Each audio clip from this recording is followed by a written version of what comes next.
you're so shameless as a mother. Even though you're from a single-parent household, you still have the nerve to try and use the kindergarten bus, don't you? Is this you, Emily? And why are you saying this? Yes, I'm a single mother and Maya doesn't have a father, but what does that have to do with us using the kindergarten bus? I'm telling you, single parents should not indulge in luxuries. Luxuries? Are you referring to the bus fee? It's not like I'm struggling to pay for it. Oh, please, no need to put on airs. That's not my intention, but I still don't understand. What's wrong with being a single mother? Ugh, do I have to spell it out for you? I don't want my child from a proper wealthy family sharing space with a poor, dirty child from a family like yours. What? You should be grateful your child isn't in the same class as mine. If she were, I'd have gotten you both kicked out of the kindergarten already.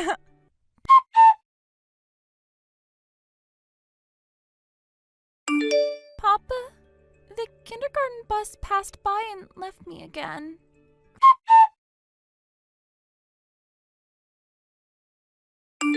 Father, I apologize for the intrusion earlier today. It seems Maya sent a text message on her own. Ah, if it isn't Emily. I should apologize as well for not responding immediately. I was at a friend's house and I only noticed your text message just now, so it was indeed Maya who sent it. Yes, that's right. While I was working from home at my computer, she managed to type and send it by herself. She's just turned 6, and she's quite something. Recently, she's been fascinated by watching me use my smartphone. Since she learned spelling and things like that at her previous kindergarten, she seems to have picked up typing on her own. Maybe she learned it by watching how I operate my phone. Maya is just like my late son. She's good at that sort of thing. Yes, it seems so. Anyway, about that message. Yes, please, go ahead, and I'm sorry if there's any worry. You've only been at the new kindergarten for 2 weeks, right? What's happened? Let me know if you need to talk. I'm here to help. Actually, the issue is that a single parent's child is not allowed to use the bus. What? There's a parent at the kindergarten who holds a lot of prejudice against single-parent families.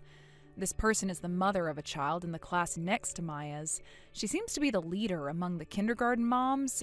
As soon as she found out that our family is a single-parent household, she started looking down on us, assuming we must be poor. And since the next day, the kindergarten bus has been passing by our house without stopping. What? Are you saying the kindergarten is now just following the orders of this leader mother? It seems so. I thought it might have been a mistake on that day, so I took Maya to kindergarten in my car. But the next day and the day after that, the bus kept ignoring our house. I realized this was a pattern, and I began to worry that Maya might face harassment at the kindergarten where I couldn't keep an eye on her. So I decided to keep her home today. I see. Do you know the name of this leader mother? Her name is Emily. Emily? I didn't catch her last name. Can you send me that too? I didn't get it, unfortunately. I think I might know her. Really? Do you know her? If it's the person I'm thinking of, she's the daughter of a business owner I know. It seems her spoiled behavior, nurtured by her mother, is something even her father struggles with. Oh, and I heard she has a son in kindergarten, too. Yes, I remember her boasting about being the daughter of a company president. Her father runs one of the largest corporations in this area. If it's about B Corporation, then it must be that Emily. So, you know her? It seems so. I'll need to confirm this with my acquaintance directly. I'm really sorry to trouble you with this. No, I'd be happy to help for the sake of my son's wife and my lovely granddaughter. Thank you so much. Depending on the situation, should we consider shutting down that kindergarten?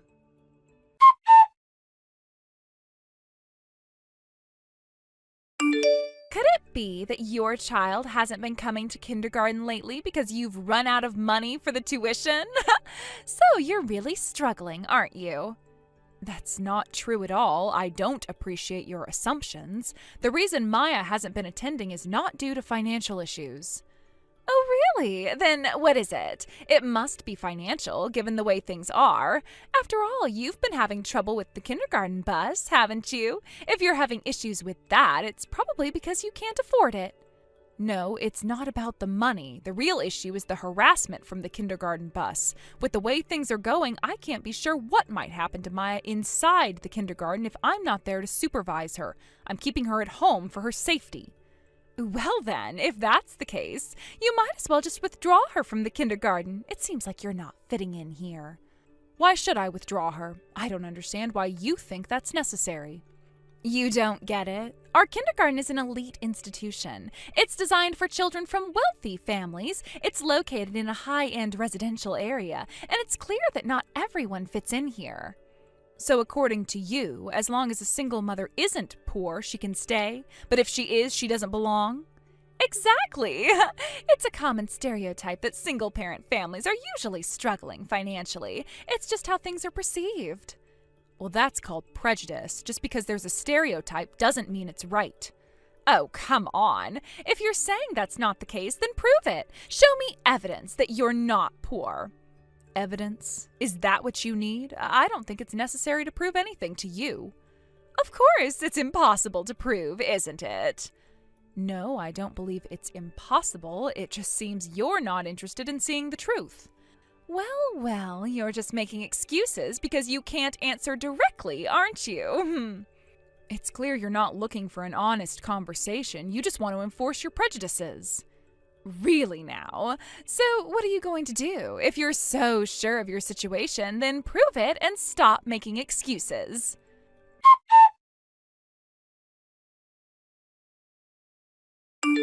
Luna, good evening. How are you tonight? Good evening, Dad. I'm doing all right, thank you. How was your day? I've just finished speaking with Emily's father. It seems that there's been quite a bit of tension. So, what did he say? Is there any resolution in sight? Yes, there are some developments. I expect that there will be some action by tomorrow. He seemed quite intent on addressing the issue promptly. It looks like things might escalate a bit. I'm sorry if it ends up causing any inconvenience for you when I return home. I'll be dealing with this matter as best as I can. If it turns into a bigger issue, don't feel like you have to handle it all by yourself. Feel free to delegate anything that needs to be handled to me. I want to make sure that this situation is resolved without causing you too much stress. Thank you very much for your consideration. I really appreciate it. I'll definitely rely on you if the situation worsens. Your support means a lot to me.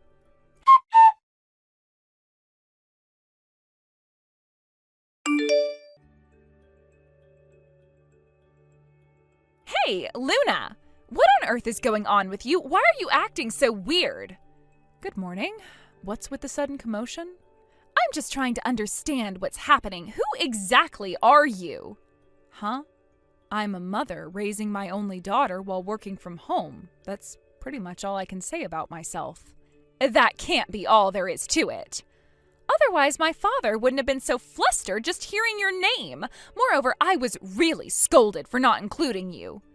Could this be about the confirmation from my father-in-law? Huh? Father-in-law? Yes, my husband's father. Huh? Oh, I see. So even though you're divorced from your husband, you still have contact with your in-laws? We're not actually divorced. Huh? I thought your divorce was due to some affair of yours. Is that not the case? Where did you hear that from? Well, do you think all single mothers are divorced because of their own affairs? No, not quite. At least that's not my case. Then what exactly is the situation? My husband passed away from illness 2 years ago. Oh.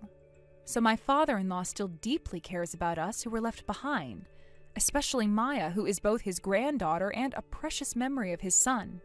Whenever something comes up, he immediately offers advice and acts swiftly to resolve the issue. The reason Maya and I recently moved to this area, which is where my late husband was from, was also his strong wish. What's that about?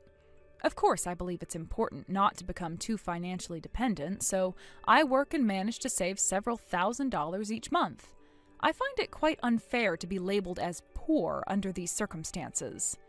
What exactly is your father-in-law? He shares the same last name as me and is a well-known acquaintance with your father, holding significant influence in this area. Does that not clarify things? Same last name? If you say that, then it must be... wait a minute. No way. Is he the major landowner who owns numerous properties in this entire area? Yes, that's right. He's my father-in-law, Rick. He's also Maya's grandfather.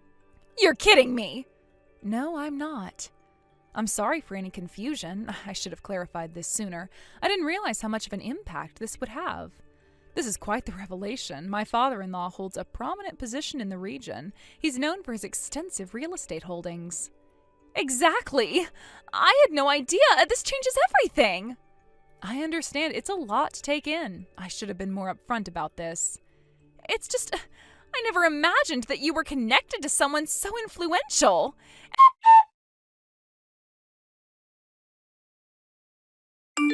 Emily, please. Hey, please help me out here.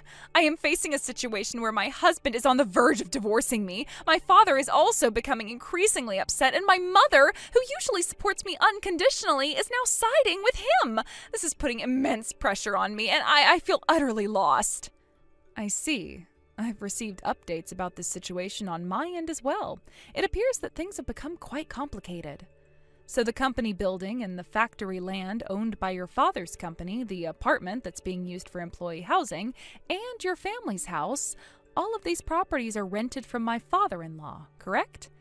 Yes, that seems to be the case. My father-in-law has been involved in renting those properties to us, and now everything is in jeopardy because of this current crisis. My father-in-law, who is deeply enraged by your unreasonable and oppressive behavior, has demanded a swift resolution from your father. He's someone who doesn't take such matters lightly. If a resolution isn't reached quickly, he's declared that he will no longer engage in any rental agreements with your father in the future. This is a serious threat that could have severe repercussions for us. That's right. Because of this, my situation is becoming increasingly dire. I'm not only facing a potential divorce from my husband, but also the possibility of being disowned by my parents.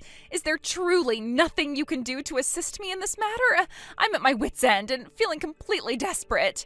If you could just put in a good word with Rick, maybe it would help ease the situation a little. Any support you could provide would be invaluable in helping us resolve this issue.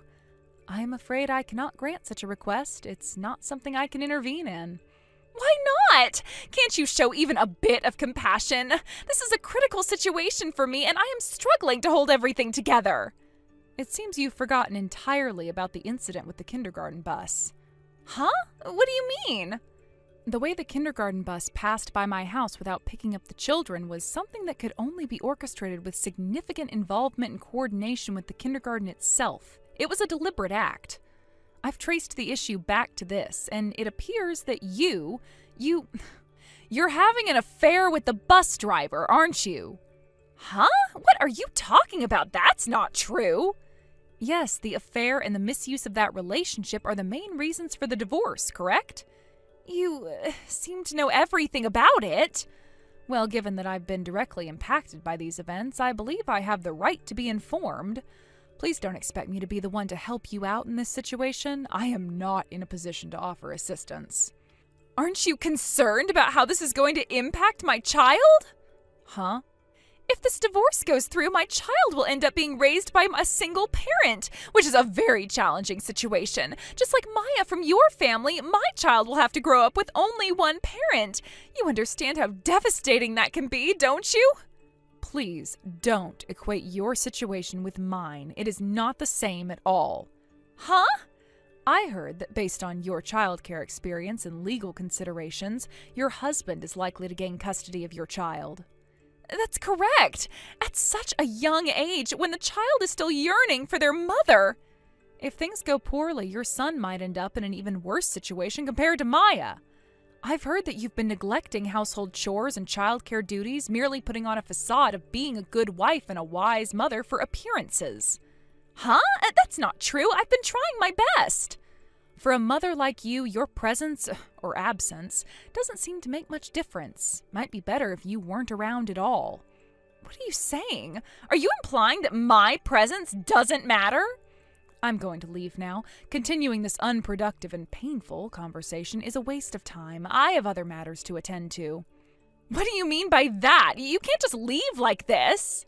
You need to understand that this is a serious situation for me. I am facing potential ruin, and you just walk away?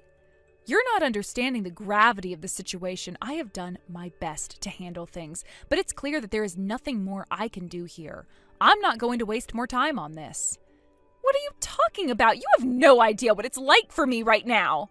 I do understand that you're going through a difficult time, but there's nothing more I can contribute to this conversation.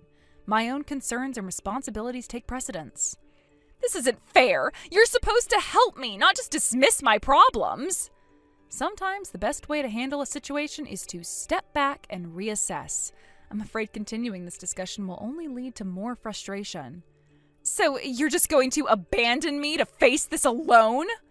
I am not abandoning you, but I must prioritize my own obligations. I hope you find a way to resolve your issues. No, you can't just leave like this. Goodbye. What do you mean goodbye? This isn't over. I'm sorry, but I need to go. I wish you the best in resolving your issues.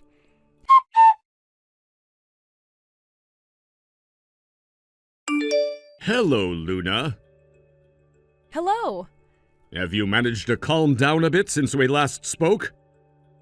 Yes, somewhat. It's been a challenging time, but I'm getting through it. That's good to hear. I've been quite relieved because the acting principal at the kindergarten is a very caring and competent person. It's reassuring to know that Maya's in good hands. Thanks to that, I've managed to make some supportive friends among the other parents. That's great news. It's wonderful to hear that you're settling in well and finding a supportive community. Yes, it is a relief. By the way, I heard that there'll be a change in the managing organization of the kindergarten starting next year? Oh yes, that's actually true. It's a significant change, but one that's necessary. We can't let the quality of the care and the environment for the children decline, especially in light of the recent issues we've faced. I see. So what's the plan for the transition? Well, following the recent concerns, the stakeholders had a series of discussions about how to address the issues and improve the situation. It was decided that my close friend's educational foundation, which operates several reputable schools, would take over the management of the kindergarten. Oh, that's reassuring. By the time the transfer happens, Maya will already be in elementary school, but it's good to know that the changes should help restore trust in addressing any concerns for future parents. Exactly. We're working hard to ensure that the transition is smooth and that the kindergarten continues to be a nurturing environment for the children. That's good to know. By the way, have you already bought a backpack for Maya? No, not yet. It's something I've been meaning to do, but with everything that's been going on, I haven't gotten around to it yet. Well, if you don't mind, I'd love to help with that. I understand your parents are planning to buy a study desk for her, so I thought I could take care of the backpack.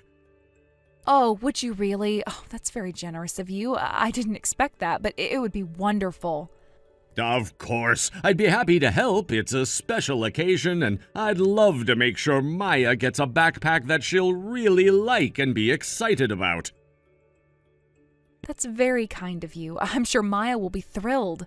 She has a special bond with you as her grandfather, so this gesture will mean a lot to her. Yes, I'm sure it will. How about we plan a day to go shopping together? We can pick out the backpack and spend some quality time together. That sounds like a great idea. I'd appreciate your company. It would be nice to make a day out of it and have some enjoyable time together. Absolutely. It'll be a fun outing, and I think Maya will enjoy it too. Let's set a date to go shopping and get everything ready for her. Perfect. I'll check my schedule and let you know which day works best. Thank you so much for offering to help. No problem at all. I'm looking forward to it. It's a small way to contribute and show support, especially after everything that's been happening recently. I agree. It's moments like these that remind us of the importance of family and supporting each other.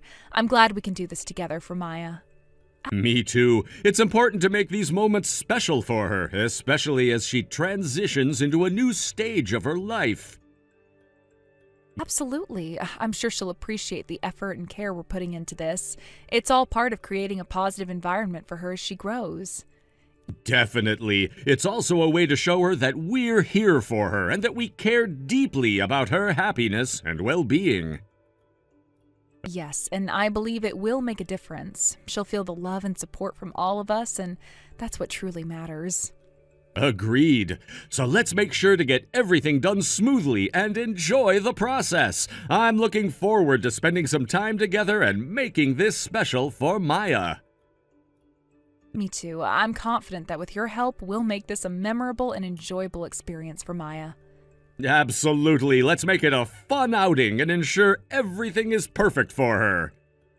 Definitely. I'll make the necessary arrangements and get back to you with the details. Thanks again for your kindness and willingness to help.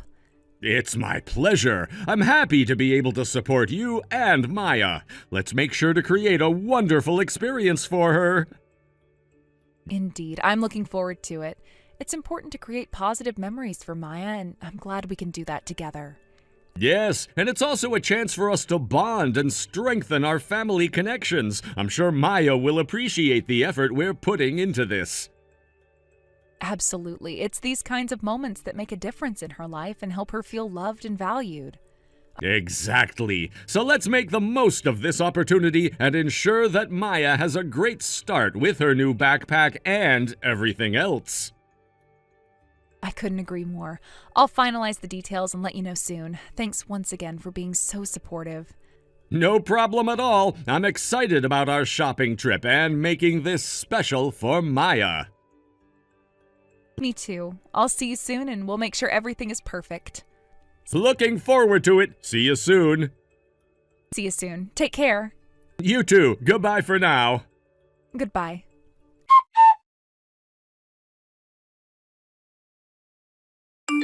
Not long after this incident, Emily's divorce was finalized. As one would expect, she had to pay alimony for her indiscretions and child support for her son. On top of that, she was severed from her family and relatives, who disowned her entirely. The affair with the previous head of the preschool, who was her lover, ended with him paying compensation and disappearing without a trace. Currently, Emily has no one to rely on. She lives in a rundown apartment tucked away in a corner of the town, trying to make ends meet with her meager income.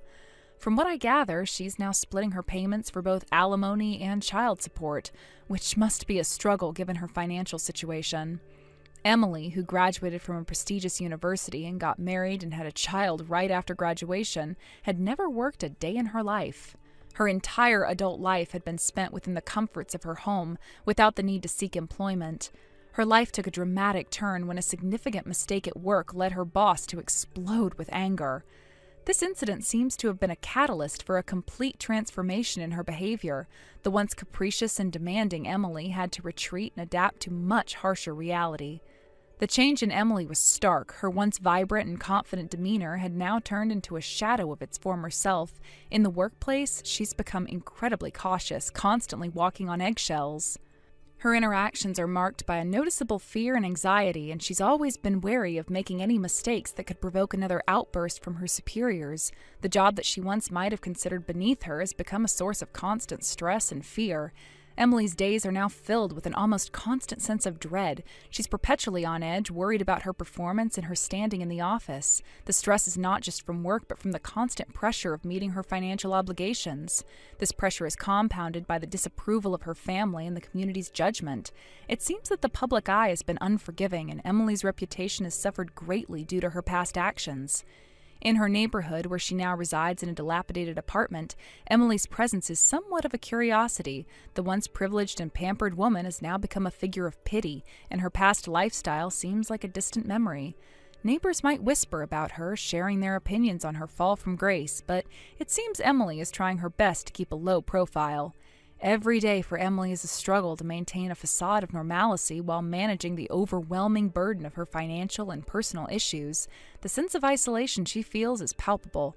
She's lost her former circle of friends and has become estranged from her family, leaving her without a support system. Her days are spent in a state of apprehension, with every minor issue feeling like a potential crisis. Moreover, Emily's son, who is presumably affected by the turmoil in his mother's life, also bears the brunt of this instability. The child support payments are meant to ensure his well-being, but the emotional strain of their situation undoubtedly affects him. It's not just about the financial support, but the emotional and psychological stability that every child needs, which might be lacking in their current circumstances. The previous head of the preschool, who was involved in the affair with Emily, has also vanished from the scene. His departures left Emily even more isolated, as she no longer has any connection or support from that part of her life. The affair's fallout has not only impacted her personal life, but has had severe repercussions for her professional life as well. Emily's story is a stark reminder of how quickly life can change. From a position of apparent stability and privilege, she's been thrust into a situation of hardship and struggle. The luxuries and comforts she once enjoyed have been replaced by the harsh realities of living in a rundown apartment and dealing with the daily pressures of a difficult financial situation. Her experience is a lesson in the fragility of success and the ease with which it can slip away due to mistakes and poor decisions. In summary, Emily's current life is characterized by financial struggle, social isolation, and constant anxiety. Her fall from a life of comfort and security into one of hardship and anxiety is a testament to the impact that personal choices and circumstances can have on one's life. Her daily existence is now marked by a continuous effort to navigate her new reality while dealing with the emotional and financial consequences of her past decisions. Thank you for watching. Please subscribe and hit the like button. See you next time.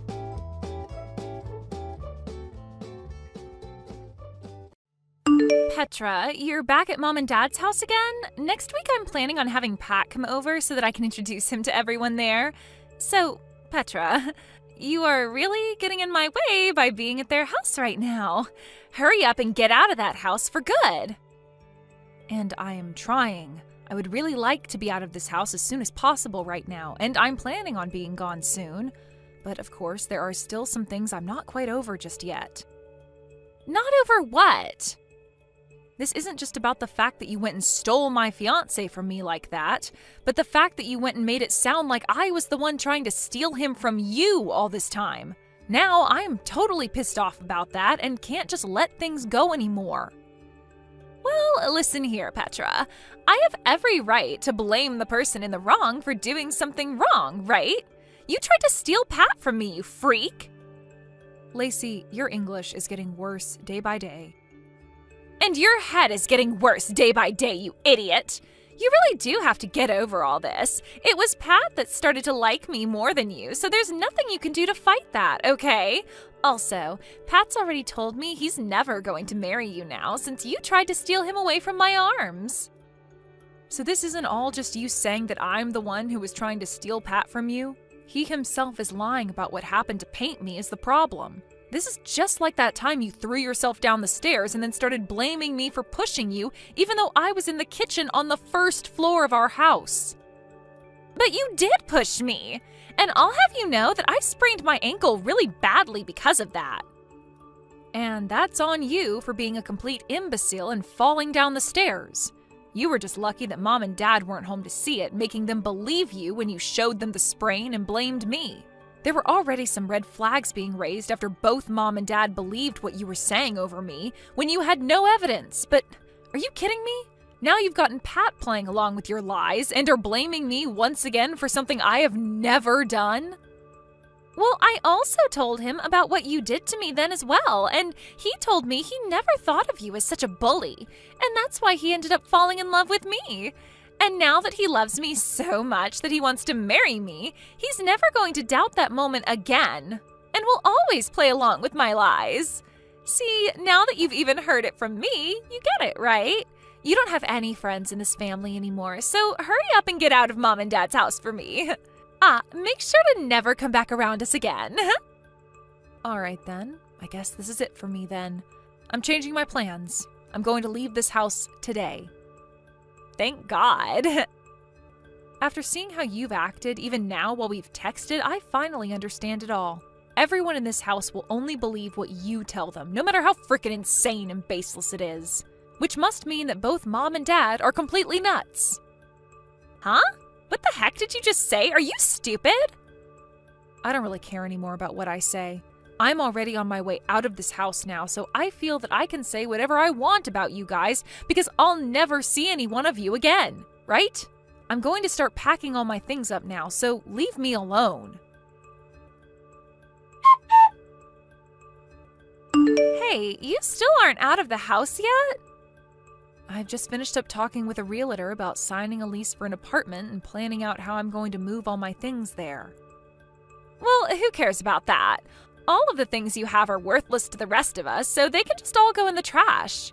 Just throw it all in the back of your car or something and get lost. Anything you can't fit, we'll gladly throw away for you. You're right, actually. I'm only gathering the most valuable things to me, and the rest I'll be getting rid of. But it's not like I have much left anyway, because there was always someone going into my room and always stealing my things from me without ever asking. Huh? I never stole any of those things, though. I was just taking them from you. It's your fault for always buying such nice clothing and bags and jewelry that would look way better on a beauty like me. I only said someone was stealing all of my things, Lacey. I never said that it was you that was doing all of it. What? I see. So you really have been the one stealing all my things then. What the hell? You're being a total witch. Just get out of this house already. And I'm on my way out of here right now. Is that right? Well, thank frickin' God for that. Now the final piece of annoying garbage is out of my sight. Ah, that's right. I've been blocked by Pat already, so I have something I'd like for you to relay to him. What is it? Tell him that if I don't get my $3,000 back from him that I lent him by the middle of this month, I'm going to have a problem. Huh? $3,000? He already knows where to send the money to, so all you have to do is tell him that and he'll be able to handle the rest. If he doesn't know what to do, then tell him to unblock me so that he and I can talk about this like adults, and I can explain to him again what needs to happen. What are you going on about? You're telling me that the Pat I'm engaged to, the one who happens to work for a very large company and makes lots of money there, had to borrow money from some loser like you? No freaking way that's a thing. There happens to be an IOU that we both signed proving this is true, though. No way, no way, no way. If you don't want to believe me, then that's totally fine. I just want you to go ahead and tell him all of this for me. If you'd like to hear the reason for why he had to borrow money from me in the first place, then go and ask him about it. There is just no way any of that is true. Can you please quit trying to make me laugh at this stupid joke of yours? I'm not going back to that house anymore, just so you know. So this is goodbye forever then. Petra, I have some super happy news for you. I was just proposed to by Pat. And of course, we all know what my answer was, right? It was a yes. We were on an evening walk out at the city center park, and there he got down on one knee, whipped out a beautiful ring, and asked for me to be his wife. It was the most romantic setting for me, and I just couldn't help but come to you with this amazing news. Is that so? Congratulations. And when it comes to our wedding, Pat has told me that at the very least, it's going to cost $50,000. Really? I never expected that you both would be putting $50,000 toward a wedding. I'm sure you are oh so jealous of me right now. I'm wondering how you're going to come across that kind of money. Huh? Listen here, miss. Just because someone like Pat had to borrow a measly $3,000 from you before doesn't mean you get to start acting like he doesn't have the money for this wedding. Would you please stop it with that now? After I went to him about all that, he said he paid you right back in 2 days. Ah, you're talking about that. I'm very thankful that you were able to go to him and relay what I wanted you to say without screwing it all up or forgetting about it. Thank you. He told me that during that phase, he was just asking you for a little money to help him cover some simple costs. And that's the only reason he asked for that small amount from you. So don't get such a big head over that instance. That's not what I was planning for you to think when I thought about your guys' financial situation. So, was the only reason for you coming back to me after months of no communication whatsoever Just for you to brag to me about how you were able to say yes to his proposal? Huh? I'm just thinking that none of this has to do with you wanting to invite me to that wedding or anything you just spoke of. Of course I'm going to invite you to it. I wasn't just going to start the conversation with me telling you the date and location of the wedding. I had to lead into that by telling you what good news I had and about how the wedding will be. You don't have to tell me about all of that stuff, all right? I don't plan on coming anyway. We'll see about that. So is that all you wanted from me then? Huh? I really want to get back to work now. Wait, today is a holiday, you idiot.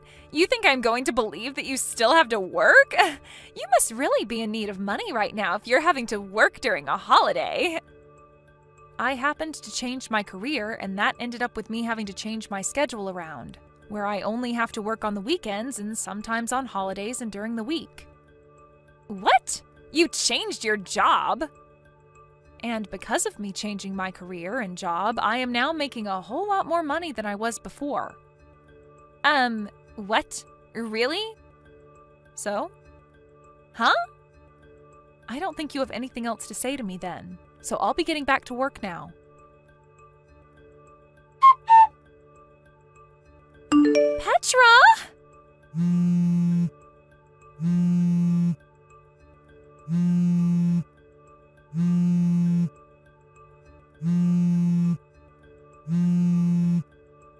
Petra, please!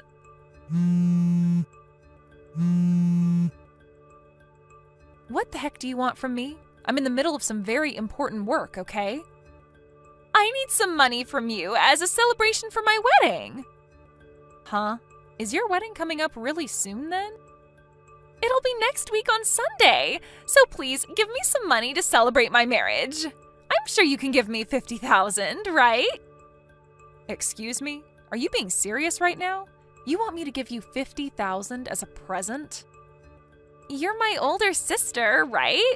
I think with you as my older sister, you should be more than happy to fork that kind of money over to me as a present for my special day. Come on now, Lacey. Just tell me what's really going on with you now.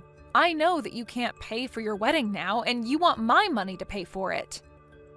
You guys don't have any money, right? You've only ever worked as a part-timer for a couple of stores and only ever brought in a couple $100s per month, right? So there was never enough income for you to save any of it. That's why, for a little while, you've had mom and dad giving you an allowance in order to have a little bit more money, right? And since you got those two to jump on your bandwagon and hand you money like that all the time, they now don't have any money for themselves to support them as they both try and retire happily.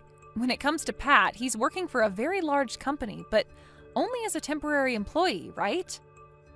You knew about that?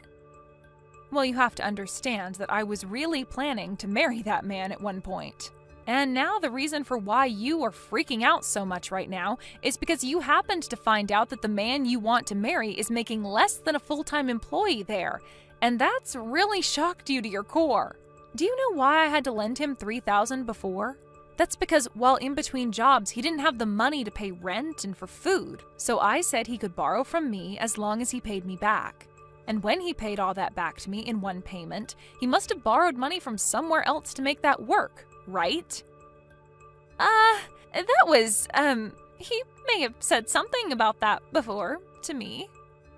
So when it comes to you having to pay for that wedding, you must have thought he was going to be the one paying for all of it, right? And as for Pat, he thought that since you were always getting money from mom and dad, that it would be the same case here and that they'd pay for your wedding. Am I right about all this?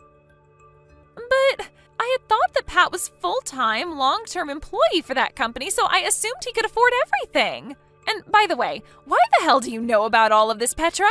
I never knew a thing about any of this before, yet you knew all along? He and I have talked about all of this before when we were dating, and we both have friends that I'm able to hear things from. Also, when it came to him proposing to me and the two of us becoming engaged, he promised to me that he would get a full-time, long-term job by the time we got married. But that was all before you came in and stole him from me. If you knew about all of this, then why didn't you tell me? I only stole him from you because I thought he'd be making all this money and I'd never have to work a day in my life again. This is a scam. You scammed me. He's not at all what you advertised to me. He's not even rich enough to pay for a simple wedding to celebrate our marriage. You thought I had any reason to tell you any of that? Huh? The fact that you both didn't talk about all of this before talking about marriage is on you two. Had you actually sat down with him and talked finances and work, he might have told you more about who he really is and what state his bank accounts are in. Also, you were the one that chose to steal him from me, so I just assumed you knew about the kind of trash he is. So why tell you something when you should have already known? But also, just after that, you started to blame me for being the one to try and steal him from you before you ran out of the house to him. So I had no way to tell you who he was even. But listen! And just know that I am not going to give you $50,000 as a present, all right? What? I'm sorry, but I'm not that rich where I could just whip that kind of money out and give it to someone who isn't deserving of it. Well, I'm asking you to please do something. This has already caused a lot of problems, and so the wedding is being canceled. But the wedding planner has told me I have between now and next weekend to pay them back the cancellation fee, and I don't have the money to do that.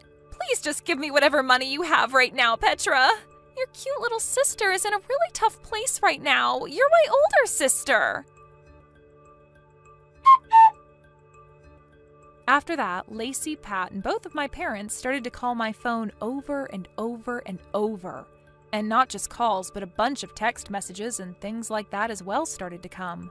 Lacey would tell me every time that she had no money and then would say horrible things to me. Pat would tell me that he has no money and then ask for the both of us to get back together again. Both my parents would tell me they have no money and that they wanted me to come back home to live with them. I get that I was able to find a better paying job and all, but I do not make the kind of money where I can pay for all these freaks. Anyway, all those calls and texts from me was driving me up the wall. So I went and changed my phone number. When talking to a person I know who lives in the house next to them, they told me that the whole story about how Lacey had really stolen Pat from me slipped out. And then all of their friends and family began to stop talking to them. And I guess that meant I was the only person left for them to rely on. When it came to that wedding's cancellation fee, it turns out that they were able to settle it by paying it off in half-year increments. But even with that, my parents had to end up selling their house. And then they all moved out of their house to a smaller apartment where they would fight one another all the time and cause all kinds of noise complaints. It'll only be a matter of time before they get kicked out of the apartment and are forced to live on the street. Shayna, long time no see. Last time I think we both talked to one another was maybe a year ago at our last high school class reunion, remember? Lizzie, why are you talking to me right now? Why are you being so rude to me with that type of response? Well, from what I remember last time, you and I really aren't on the best of terms, are we? What are you talking about? So you have no clue what I'm talking about then?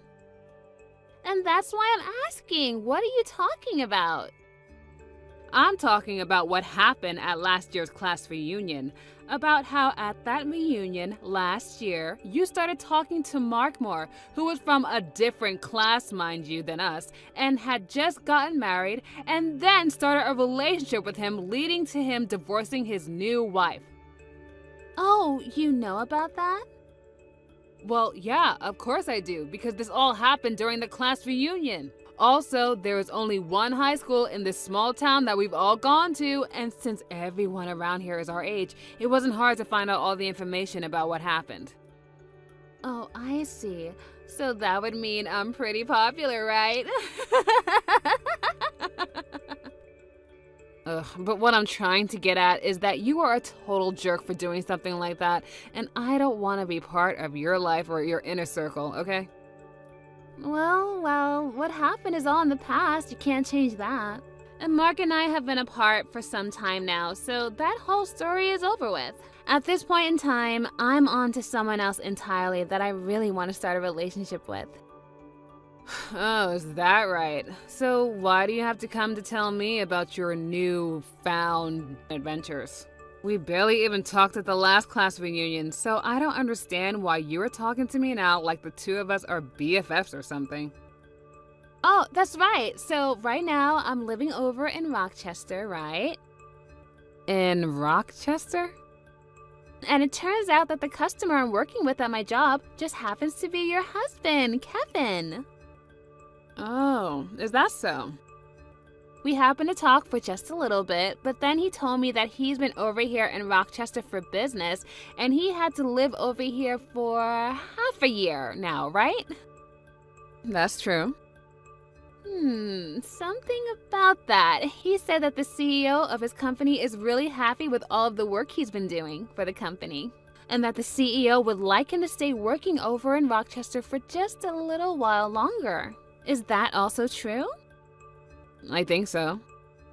Why didn't your husband end up taking you with him over to Rochester if he's going to be working there for longer than half a year now? I mean, you both haven't had any children yet either, right?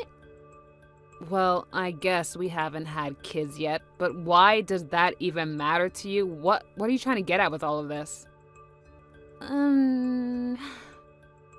Also, the reason I haven't gone with him is because I'm a full-time employee myself, and my work is here. Well, why don't you just quit your job and stay with your husband in Rochester? Because it isn't easy as you think it is to do something like that. Recently, I've just joined a new project that is set to really help with this company's future, and if I was to just up and leave right now, that doesn't sit right with me and my character. Well, I guess it doesn't really matter if you come to live here or not with him. Look, I can't entertain you anymore. I've got some customers coming soon, so I think our conversation is done, okay? Oh, is it now? Well, okay then. Bye-bye. Shanna, it's been a while. What do you want? Really? You're still going to give me the cold shoulder like before? I have no reason to be friendly with some girl that I was never friends with in high school and who has a bad reputation of stealing other people's men. Bad reputation? Stealing men? What do you want, Lizzie? I've had enough of this. You've hurt me one too many times now, so I'm going to make a scene. What are you talking about?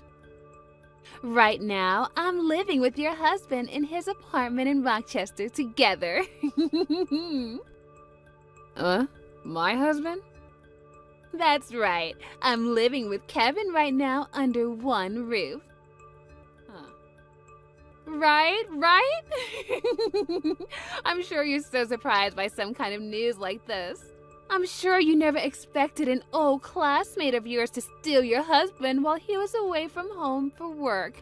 But it's your fault, after all, for not coming along with him and moving all the way out to Rochester to be with him. I happen to understand the loneliness that he's been feeling all this time. I had to go through the same thing, leaving the hometown I love to come all the way out to a different town, a different world, and work with no friends around. The fact that we both have experienced the same loneliness now made it all the more easier for us to grow close to one another. I'm not here to listen to you gush on and on about your supposed new love feelings. Just tell me what it is you want. If not, I'm gonna hang up. What? Oh, just let me make this story a bit more dramatic, all right? I'm getting really fed up with you wasting my time over something I don't care about. That's why I want you to just get to the point. All right. So impatient. In other words, since you never went along to accompany your husband on his trip away from home for work, I'm able to take him in as my own and show him my love, which means that I've won. And that's all I've been wanting to say. I see. So, in other words, you're back to stealing other people's husbands. Okay. No, it's your fault for not coming along with him to help keep him from feeling lonely. So with all of that being said, I'm going to be taking Kevin away from you now. I'm so sorry for stealing him from you. Okay, now can you listen to me for 1 second? Kevin and I have been divorced for a little while now. What? Him and I got divorced over half a year ago. Huh? Back then, you had stated messaging me again about Kevin and all of that, crap you were asking me about, remember? Well, 2 weeks after you and I talked for a little bit, he and I got a divorce and then stopped talking to one another. So, you both aren't married anymore? Yep, we are divorced. Ex-husband, ex-wife, that's where we are now. And now, I just want to ask you something. When did you and Kevin start having this loving relationship with one another? About 4 months ago to this day. And since when have the two of you started to live together? I think around 2 months ago or so. And you never heard about any of this from Kevin? Not that I'm aware of. Hold on a second. There are times he'll get calls from someone that sounds like his wife, and he'll even get these large text messages from her. And just recently he told me that his wife would be coming over and asked me to stay out of the house for the evening. Actually, that's happened quite a few times now. That's him talking about you been coming out to see him here in Rochester, right? No, that's not me he's talking to, Lizzie. Then him saying his wife is coming over, who the heck is he talking about then? That's his wife. Perhaps he got married to another woman since him and I got the divorce? Who could have gotten married to him now? Well, it might be with the woman he was cheating on me back when we were together. What? And now that we're talking about it, to think that after getting divorced by me for cheating, he'd marry that woman and then start cheating on her. He is a complete idiot. Hold on a sec. Do you have any idea who that woman is that he was cheating on you with before? Oh, yeah, of course, I know her. It would have been very difficult for me to get any money in the divorce through a settlement if I had no idea who she was, so I made sure to look her up. Tell me who she is! I think she might be the daughter of someone you already know. Who is it? She happens to be the daughter of the CEO that is currently running the company you're working for. In other words, Kevin is married to the daughter of the CEO of his customer's company. No, wait. He cheated on you with the daughter of my current CEO? Yep, she happened to be 18 years old now and doesn't really work any, nor does she seem to be going to school.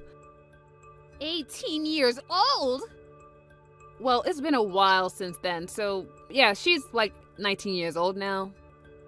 How the heck did he even have time to meet her? Did he stalk her at high school or something? I think it was in her last year of high school. She ended up working at the company that Kevin works for, and I guess while she was there, she ran into him. Things just started to go wild from then on out. And well, since the two of them were never getting any work done in the office building, if you know what I mean, Kevin's higher-ups chose to have him move to that office over in Rochester so that he wouldn't be distracting the co-op from doing her job. But even though he moved out to Rochester, Kevin and that other woman still found a way to make it work. What the heck?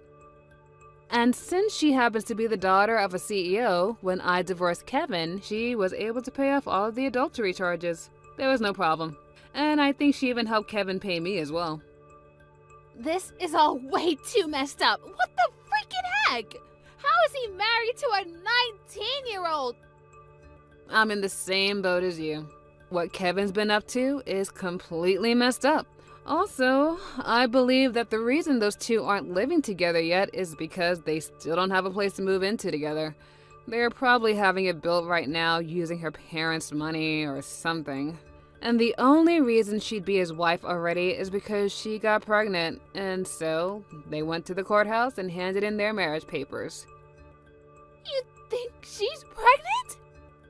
That's what I'm thinking when you connect all the dots together. And by this point, she'll probably be having his baby next month or the month after that. I don't even know how many weeks she is. No, wait, hold second. This is all... I was just doing all this with the plan of stealing your husband from you. But now you're telling me that I'm stealing him from the daughter of my CEO? Why the hell were you trying to steal Kevin from me in the first place, Lizzie? That's because I really hate you, Shayna. Oh, really? You always had the best scores in high school, and you were loved by all the teachers and all the other boys. You always acted like you were on cloud 9 the whole time we were in high school.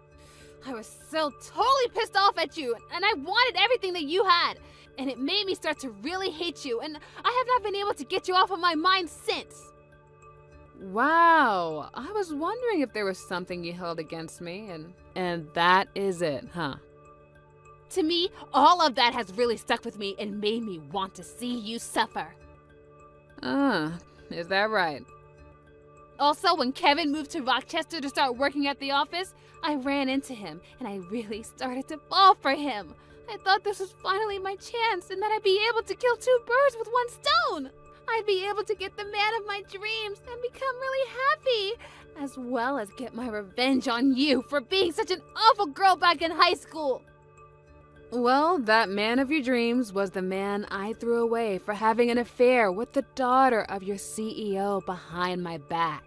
And it seems that you've started sleeping with her husband now. What am I going to do? To think that Kevin is really married to the daughter of my CEO right now? If my company was to learn about something like that, I'd be... Hey, what should I do about this? You really fixing your mouth to ask me something like that? You got yourself into this mess, and I don't want any part of it. What? You and Kevin starting that relationship only happened after he and I divorced, so there's no reason for me to have to come and help you out, okay? That would be pretty stupid of me if I was to help you right now. But you're his ex-wife! So what? If I, his ex-wife of all people, were to start sticking my nose into his business like that, then I'd look like a loser in all of this, which I'm most definitely not. But you're also my friend. You still think I've been your friend this whole time? Even if I did want to help out here, there's nothing I can do to fix things for you. Especially since you just told me that you hate me. No way! I think we are done here, so I have a date with my boyfriend tonight, and I'd really like to start getting ready for him. You already have another boyfriend already? Well, I got divorced half a year ago, so it's not strange for me to have a boyfriend already, is it? Bye-bye. Shayna, what am I supposed to do now? I'm pregnant with Kevin's child. Also, it looks like the daughter of my CEO has figured out that I've been sleeping with her husband now. What should I do? Yesterday, someone heard about how the CEO's daughter has gotten married to one of our customers and also started to talk about Kevin. I think the company I'm in and his company are going to stop doing businesses together now. And since they found out that I've been sleeping with him now, they are planning on firing me. And as for the baby I'm carrying now, what am I seriously going to do about it? I want to be open about something with you, Shayna. Back when everyone found out that I was the one who stole Mark away from his new wife, my family and most of my friends cut ties with me, and I've been on my own ever since. And that's the whole reason I moved out here to Rochester. And then when I met with Kevin, I thought that him and I could have a cute baby together and start a new family out of this town. But now that I've heard from you that he already has another wife, my dreams are all ruined. He's even told me himself that he's already married, which means him and I can't get married. If I can't be with him, then that means I'll have to raise this baby all on my own. Hey, what should I be doing right now to fix this? Shayna, you're reading all of this right now, right?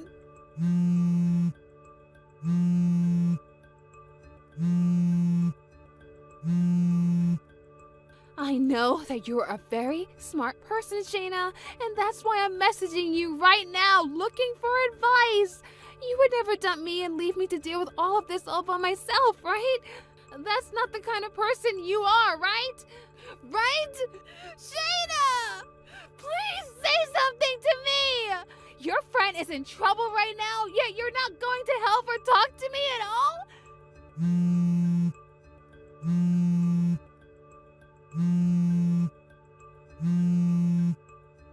What the heck is wrong with you? Shayna! I was expecting to learn sometime later that Kevin would be willing to pay child support for Lizzie in order to get her to shut up and leave him and his wife alone. But after the DNA test was taken of the baby Lizzie was carrying, it turned out that it wasn't even his in the first place. After causing such a mess for him by saying that the baby was his and getting his young wife involved in the whole mess, she ended up having Lizzie pay a settlement to them and ask that she never come around them ever again. After Lizzie had paid the settlement, she left for her parents' home with her now very large and noticeable belly. But because her parents weren't all too fond of her, they told her she could stay near them in town, but not in the same home as them. All so that they could make sure the baby had a healthy birth and would later be taken care of by them while pushing Lizzie back out on the street.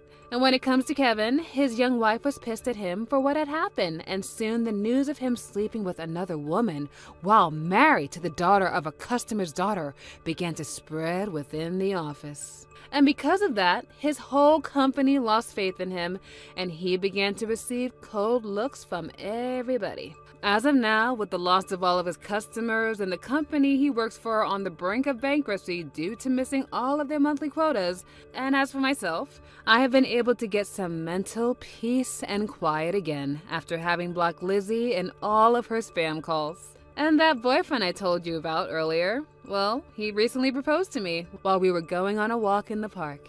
I already said yes to him, but I just hope that this marriage isn't heard of by Lizzie, because we know how she is when it comes to married men. But now that she's living in a completely different world of having a baby and having to pay off her debt, I'm hoping she doesn't have enough time to do anything stupid like this ever again. Travis, we need to have a talk. When are you going to start looking for work? Huh? I mean, sure, I'm working too, but it's only part-time at a factory, and I'm not sure how much longer I feel like keeping it. I'm your wife, and I'm relying on you to be the breadwinner for our family. You need to be able to support me, so you need to start looking for a real job that generates real income as soon as possible. What do you mean, look for a real job? I already have a real job, Erica. What's the matter with the one I currently have? Are you joking? People with real jobs go to work, you know, the old 9 to 5. You haven't gone to work for a single day in over 2 months. How is that a real job? Hold on, didn't we already have this discussion?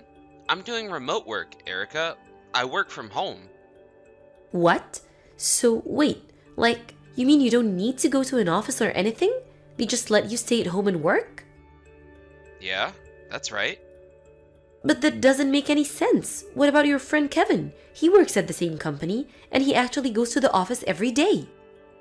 Well, yeah, not everyone is on the same type of assignment as me. Some people can work from home, and some people can't.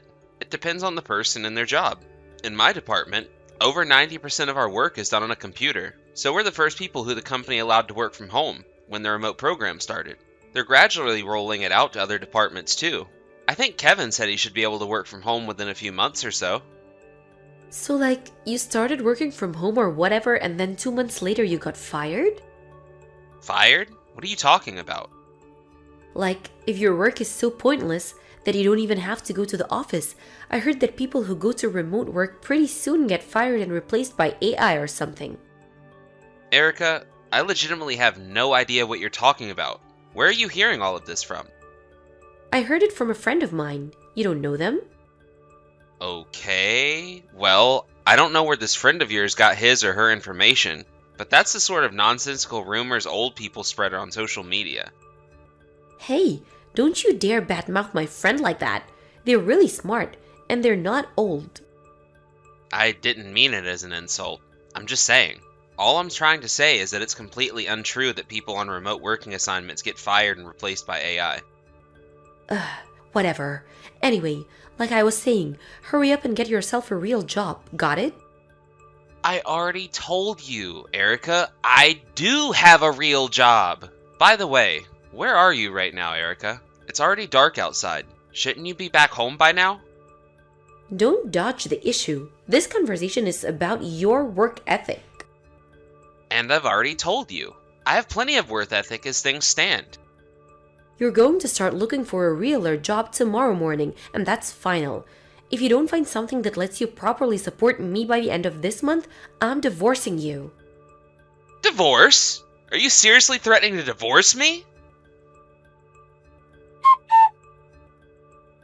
Yo, Travis, you doing alright?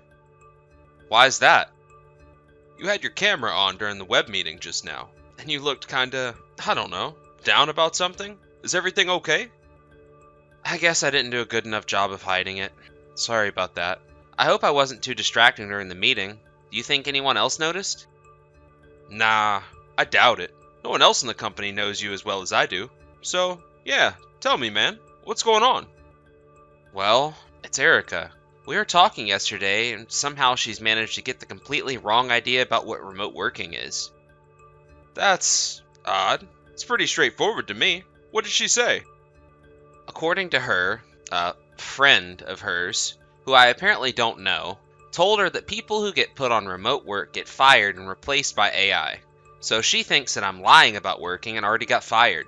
She also told me that I have to start looking for a realer job starting today, or else. What? Right? And by the way, the what else I mentioned is that if I don't get said realer job within a month, she's gonna divorce me. I'm completely at a loss for what to do. Nothing I say gets through to her. Wow. Man, I'm sorry.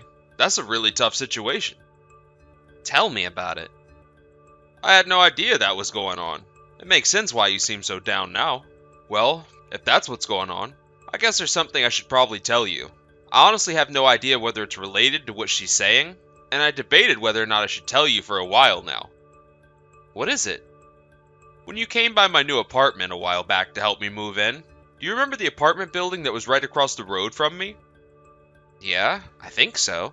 The one that looked kinda old and had 2 broken windows on the first floor? Yeah, that's the one. I've been seeing her go in and out of the corner room on the 2nd floor of that building pretty often. What? At first, I just figured she was visiting a friend of hers or something. But, and this is the part that really pains me to tell you, but recently, I found out the occupant of that room was actually a guy. A guy, huh? What's he look like?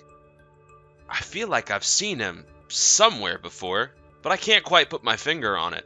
He seemed pretty young. Your wife doesn't happen to have any young male siblings or relatives, does she? Nope. Erica's an only child, and she doesn't have any family in the city.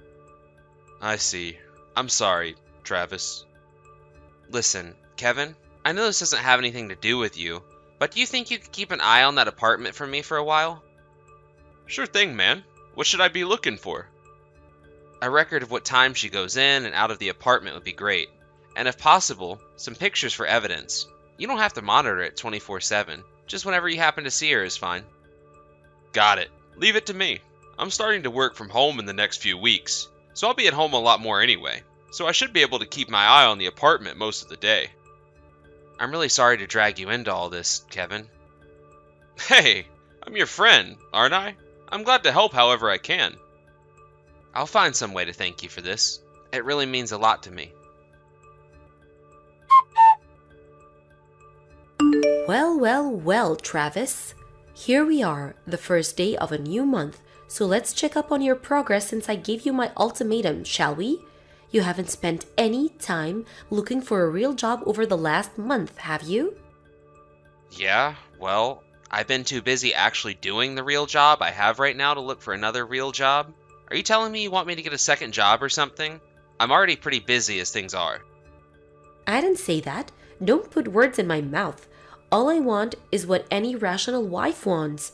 A husband who is actually willing to do the work required to support her. Okay, since I'm supporting you plenty well right now, I guess that means I don't need to find a new real job then. You're not fooling anyone, Travis. I know you got fired. How many times do I have to tell you this? No, I didn't get fired, and no, I'm not about to get fired and replaced by AI. How do you not understand this? You're under 45 years old. Everyone in our generation knows about remote work. How many times do I have to tell you this? I don't believe you. My friend told me all about how remote work really works. You're gonna get fired within a few months if you haven't been already. My God, how stupid do you think I am? Alright, then how about you go ahead and give my company a call? If you ask for my department, that should put you through to the secretary who knows I'm still working there. You're just gonna call them ahead of time and tell them to lie to me? This has got to be a joke. I got you all figured out, Travis. Your little plan isn't going to work. I'm not gonna become the breadwinner for you, so you can stay home and play video games and Kevin all day. Kevin doesn't even play video games. And seriously, I have no idea what you're talking about. Either regarding remote work or my supposed plan to make you become the breadwinner? Seriously, Erica, can you please calm down and have an in-person conversation with me about this? Calm down? How am I supposed to calm down when you're trying to mooch off of me for the rest of your life? Ugh, that's it. I'm done having this conversation with you. I wanted you, Travis. Either you get a real job or I'm divorcing you. So guess what? I'm divorcing you. I already signed my name on the divorce agreement and left it in the mailbox. Hurry up and take it to the courthouse. I don't believe this. Alright, fine. If that's what you want, I'll take the divorce agreement to the courthouse this afternoon. Goodbye, you freeloading slacker. Yo, Travis. Your wife just went into that guy's apartment. Although, it looks like he isn't home right now. She was carrying a couple of bags with her. Did something happen over there? Yeah, she just left the divorce agreement in the mailbox and told me to turn it in. For real? Yep, I suppose it was only a matter of time. I looked into the guy who owns that apartment, so I'm fully prepared on that front. Ha! You work fast. Hey, it's all thanks to you. I don't know what I would have done if I didn't have you helping me out. I talked to my superior about what's going on, and he's letting me take the afternoon off, so it looks like the show is about to start. Awesome. Give him hell, man. Oh, trust me. I'm gonna give him hell, and then some. Neil Hartford, 23 years old, room 201, New Rise apartment building, just down the street from the central subway station. What? It just so happens that he was hired by my company a few months ago. What are you talking about? I'm not interested in beating around the bush here, so I'll get straight to the point. What point? You're not making any sense. I know everything about the man you've been having an affair with. What? Did you really think that I was unaware? Wait, so you really know? Oh my god, Erica. Did I not just send you his name, age, and address? Yes, I really know. Oh, so, do you know where I am right now? Yes, you're in Neil's apartment. No, you're wrong. Sorry, Erica. I have eyewitness information and photographic evidence of you going into his apartment over the last month. Have you been spying on me? Like I said, let's not beat around the bush and get straight to the point, shall we? You quit your part-time job a few months ago so you'd have more time to spend with Neil, didn't you? No. So all the while you were berating me about not having a real job and to start looking for work immediately.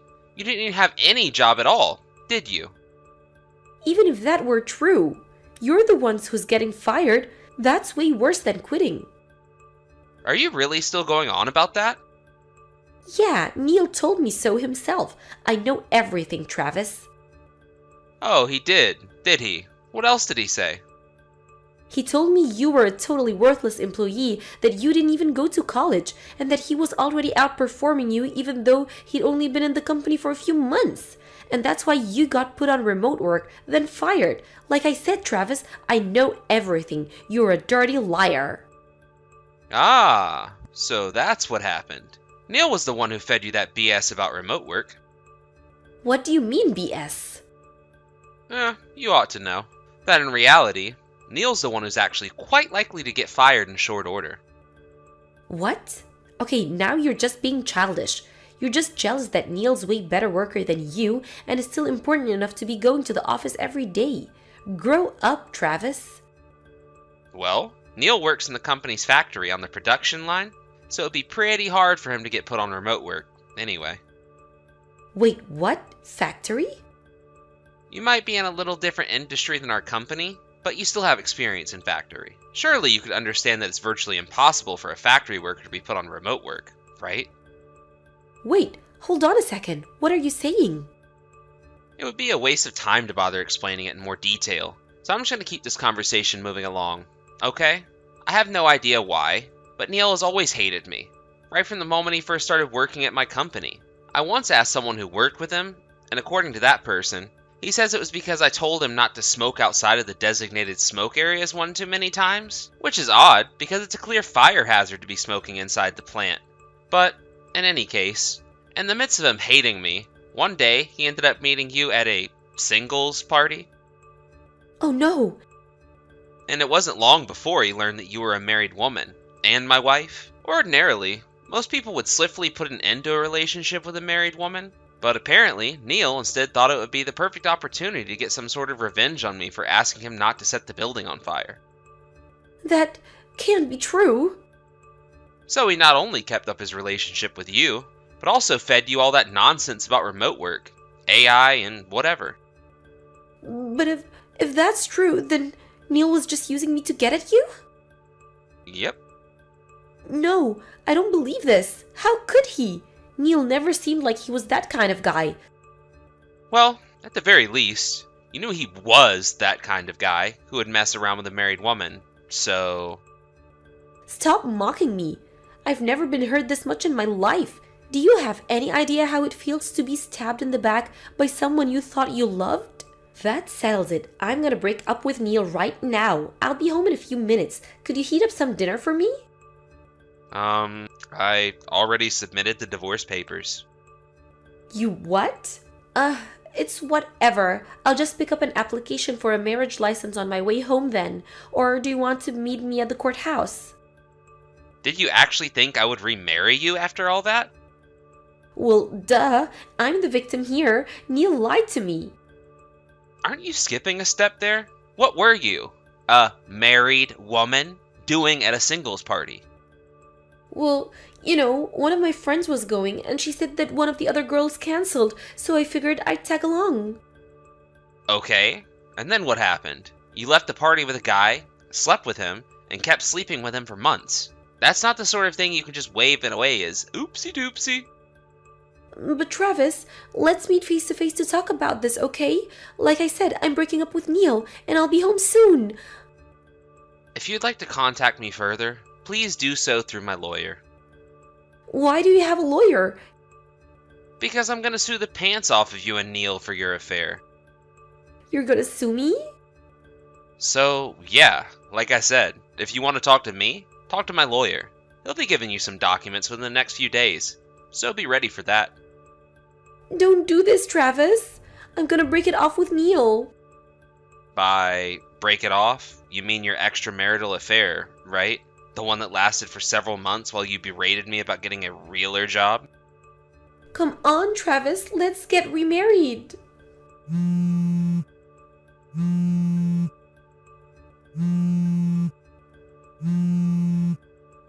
Travis, pick up the phone. Erica rushed as fast as she could to my apartment after that, but I had already headed over to Kevin's place by the time that she got here. So instead of having a heart-to-heart talk with her furious ex-husband, she got to have a heart-to-heart talk with her furious parents. I told them everything Erica did, as well as my plan to punish her, and they were waiting for her when she got there. They did me the favor of keeping her there until my lawyer could come and talk to her. I also made the same sort of arrangement with Neil's parents. As promised, I sued the pants off the both of them. I negotiated for a lump sum payment, which they both have already paid in full, with the help of their parents. I heard the other day that Neil got fired from his job shortly after that. It would seem that I was not the only person who he had a ridiculous one-way grudge against. When I think about Neil's actions, I suppose you could say that Erica was in some sort of ways a victim in all this, but her behavior overall was just way too awful to overlook. The last I heard, she was working 3 jobs a day to pay her parents back for the money they lent her during the lawsuit. Hey Mika, you got those divorce papers my lawyer sent, right?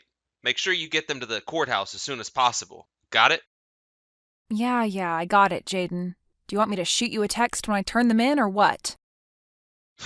Come on, Mika. How badly do you want to stay in contact with me? We're through. We're never getting back together. Good grief, would you get over yourself? I was just wondering if you wanted me to let you know when we were officially divorced or not. Listen up, Mika. I'm just about to leave on a relaxing, romantic, luxurious spa vacation with my beloved Samantha. A message from you ruining the mood of our celebratory vacation is the last thing I want. Do I make myself clear? Okay, I'll take that as a no, loud and clear. I'm glad you're finally starting to understand me. And just so we're perfectly clear, let me say it one more time. We are through. So don't bother trying to get back together with me. Now that I'm rid of you, I'll finally be free to enjoy life with Samantha. I no longer have any room for you in my life at all. None. Zilch. Nada. Got it?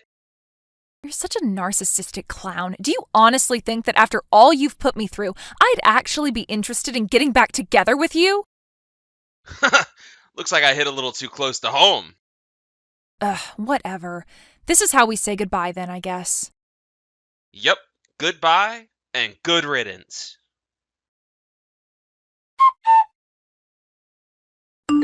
Hey, Mika, are you there? Where are you right now? I tried ringing your doorbell, but no one came to the door and the house looked all dark. Where on earth are you? Please, the moment you see this message, you've got to get in touch with me. Rachel? We haven't talked in ages. What's going on? There you are, finally!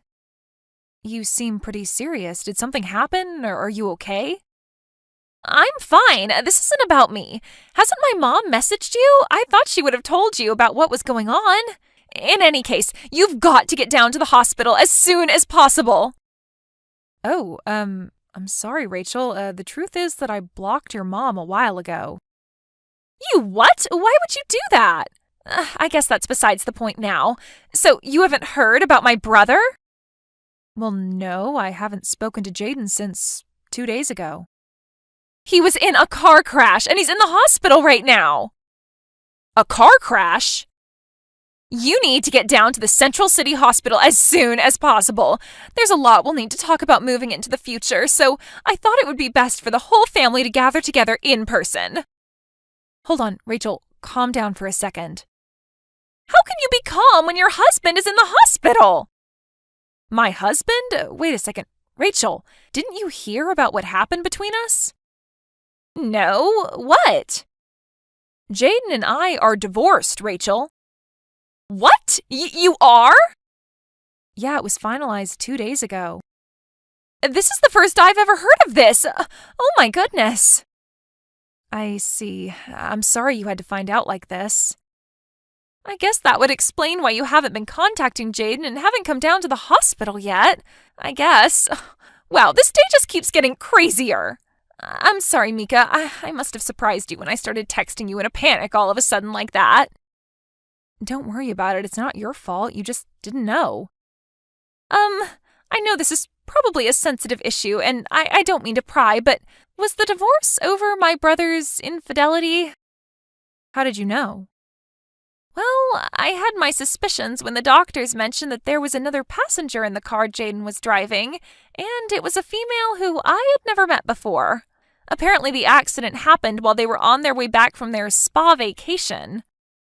Ah, I see. The doctor said her name was Samantha. Does that ring any bells? Well, I suppose there's no point in hiding it anymore. Yes, Samantha is the woman whom Jaden was cheating on me with.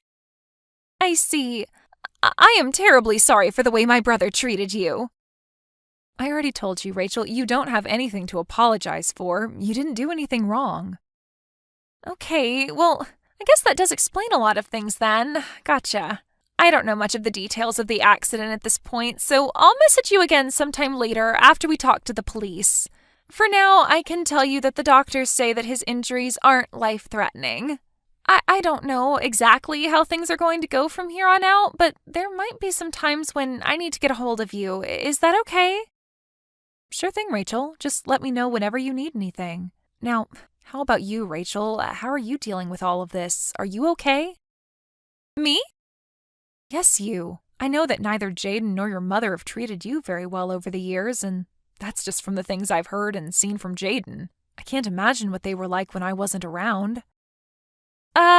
Well, I suppose that's to be expected. I'm only her stepdaughter, and ever since my dad died, she started treating me differently than before.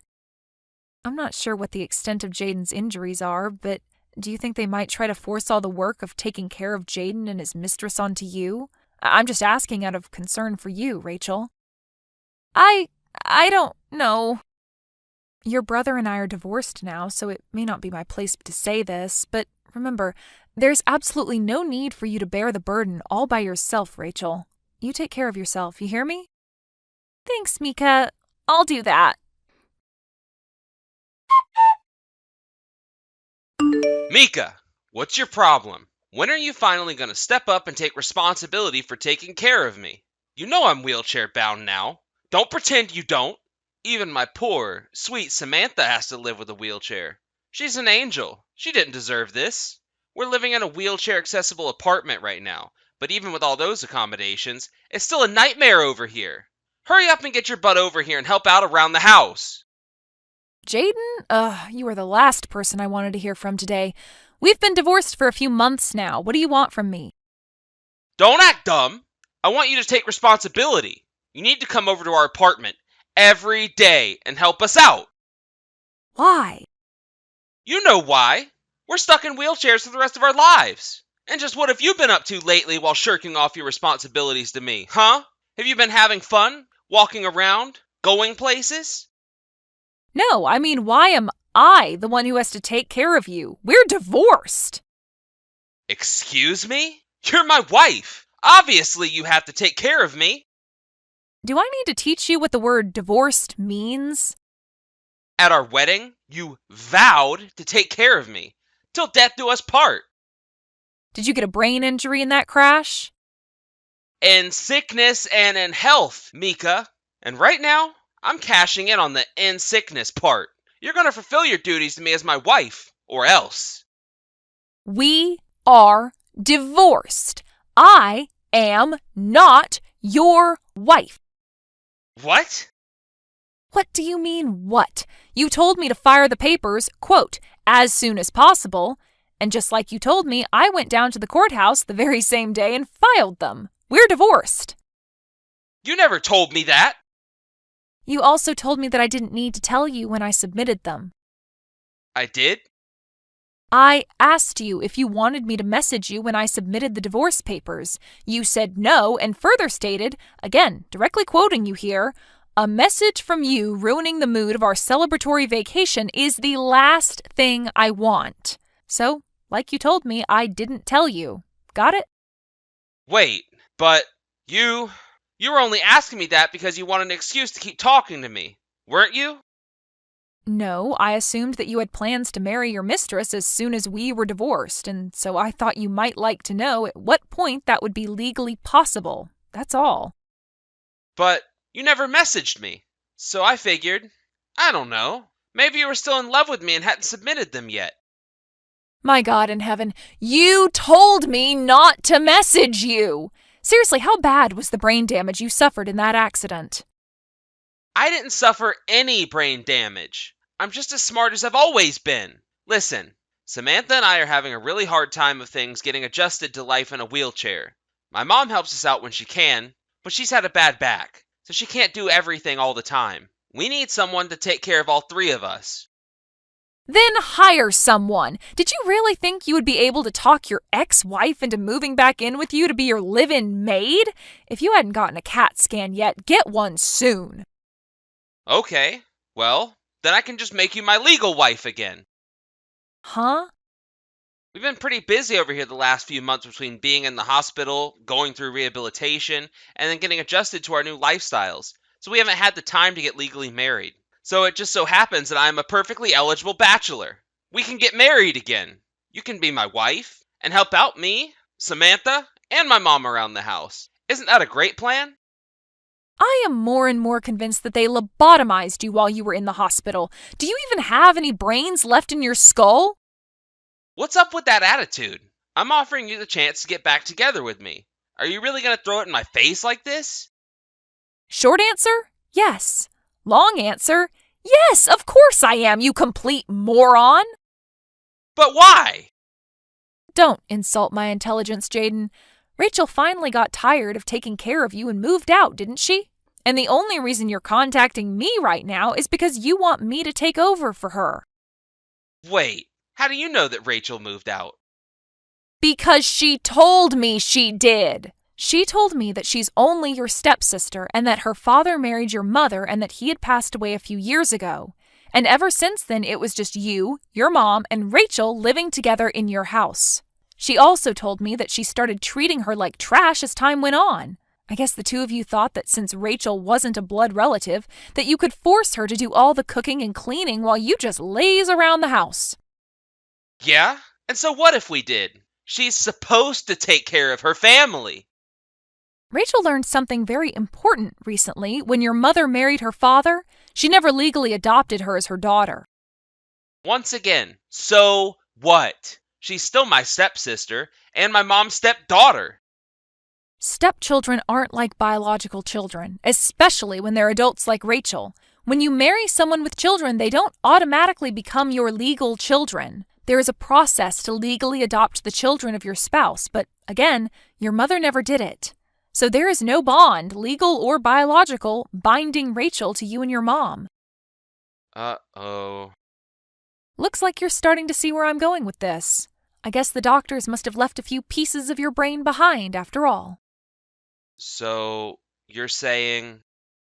Don't hurt yourself by thinking too hard. I'll spell it out for you. The moment Rachel's father died, the only reason she had to stick around you two went away.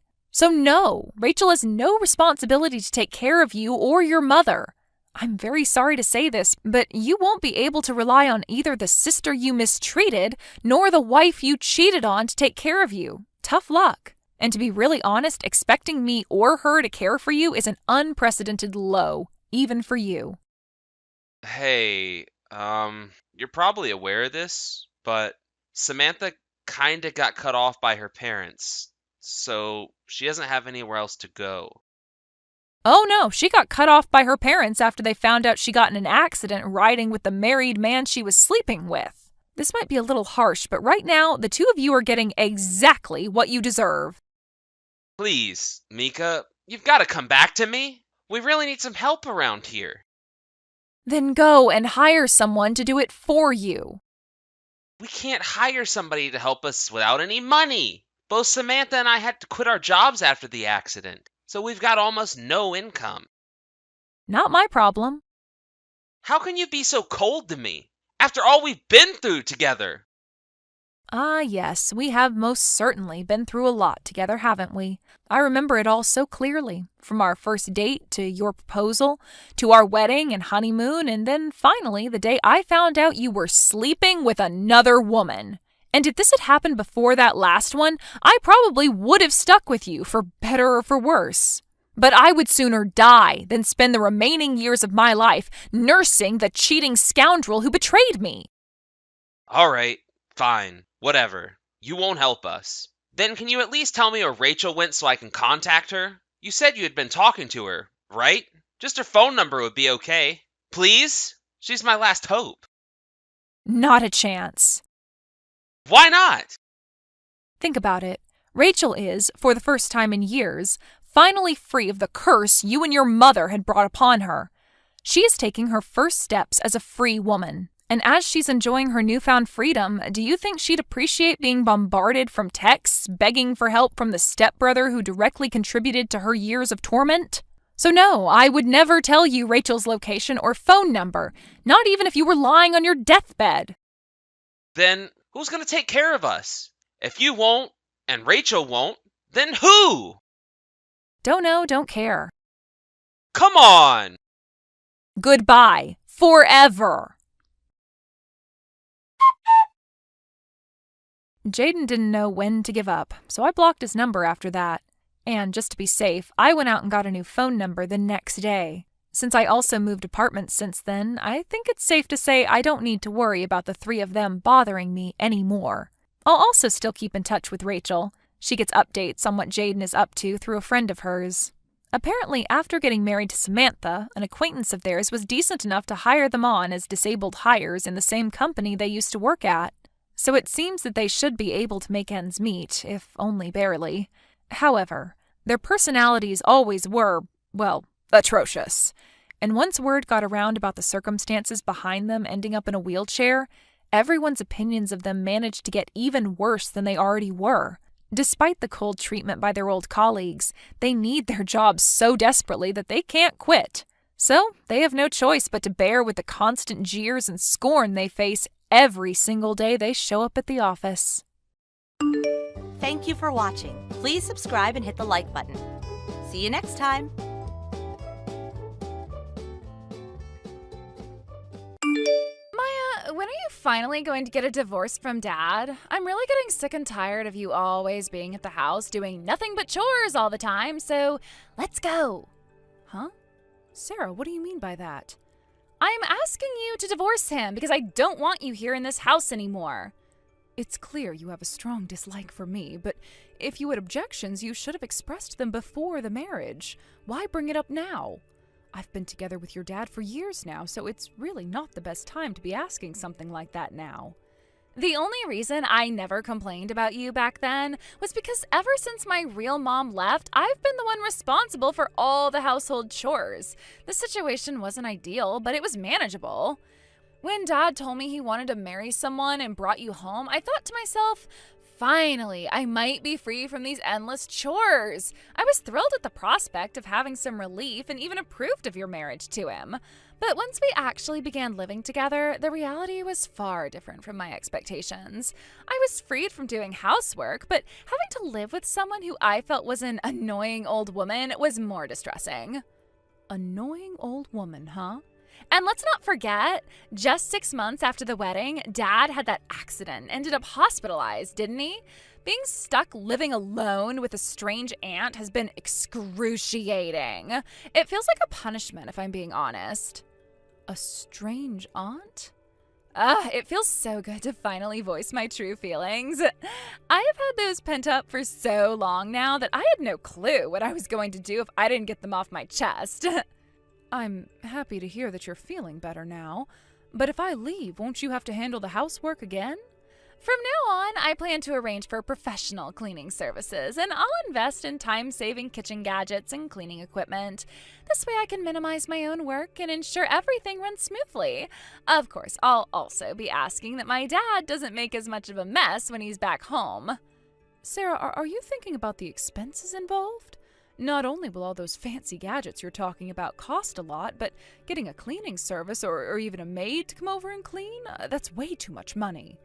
I know that, and of course I've been thinking about the cost.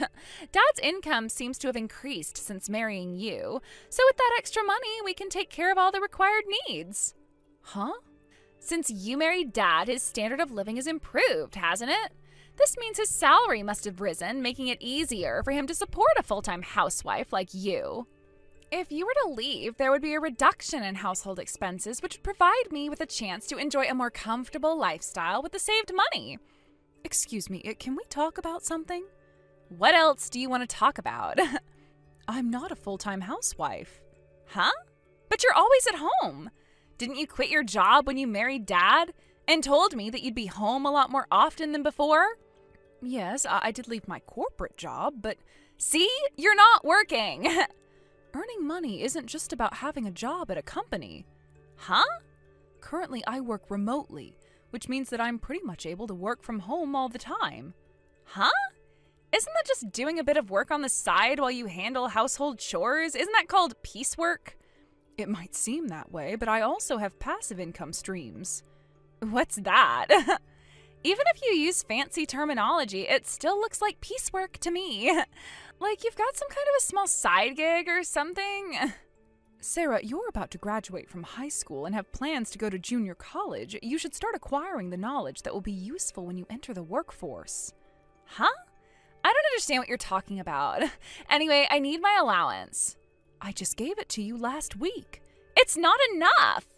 No, it's not happening. If you want that money, then maybe start doing some chores as well, and I'll pay you for your hard work. You are so stingy. My last mom was never like this.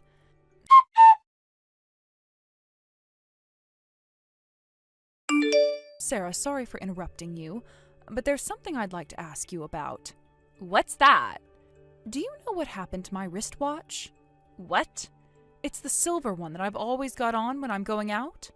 I don't know where it is. Actually, I never care about what kinds of things you have on anyway, so I don't know. I see.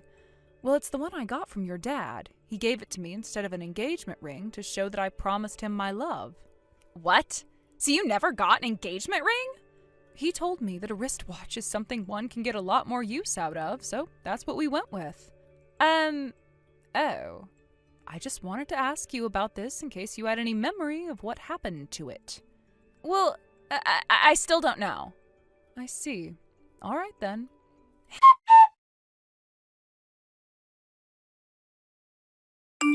Hey, Mia? You returned to your family home after my high school graduation ceremony yesterday, didn't you?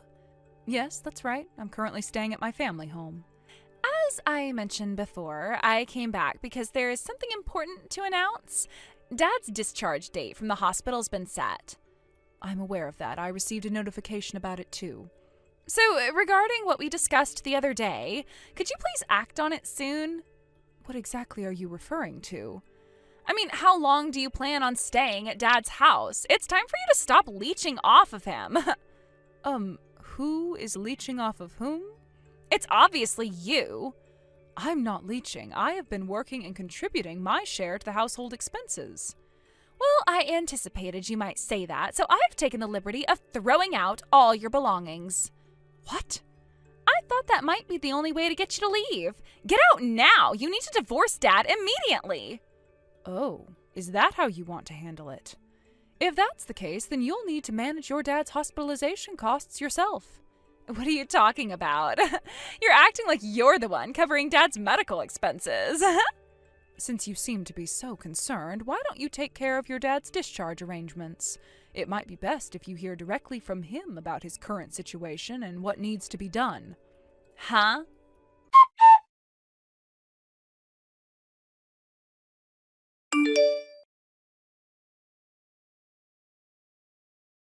Maya! What's going on? Is it true that you and Dad have officially divorced? And did you really move into a high-rise apartment worth $10,000 a month?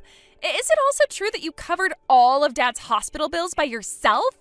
And is it true that Dad has resigned from his job and is now unemployed?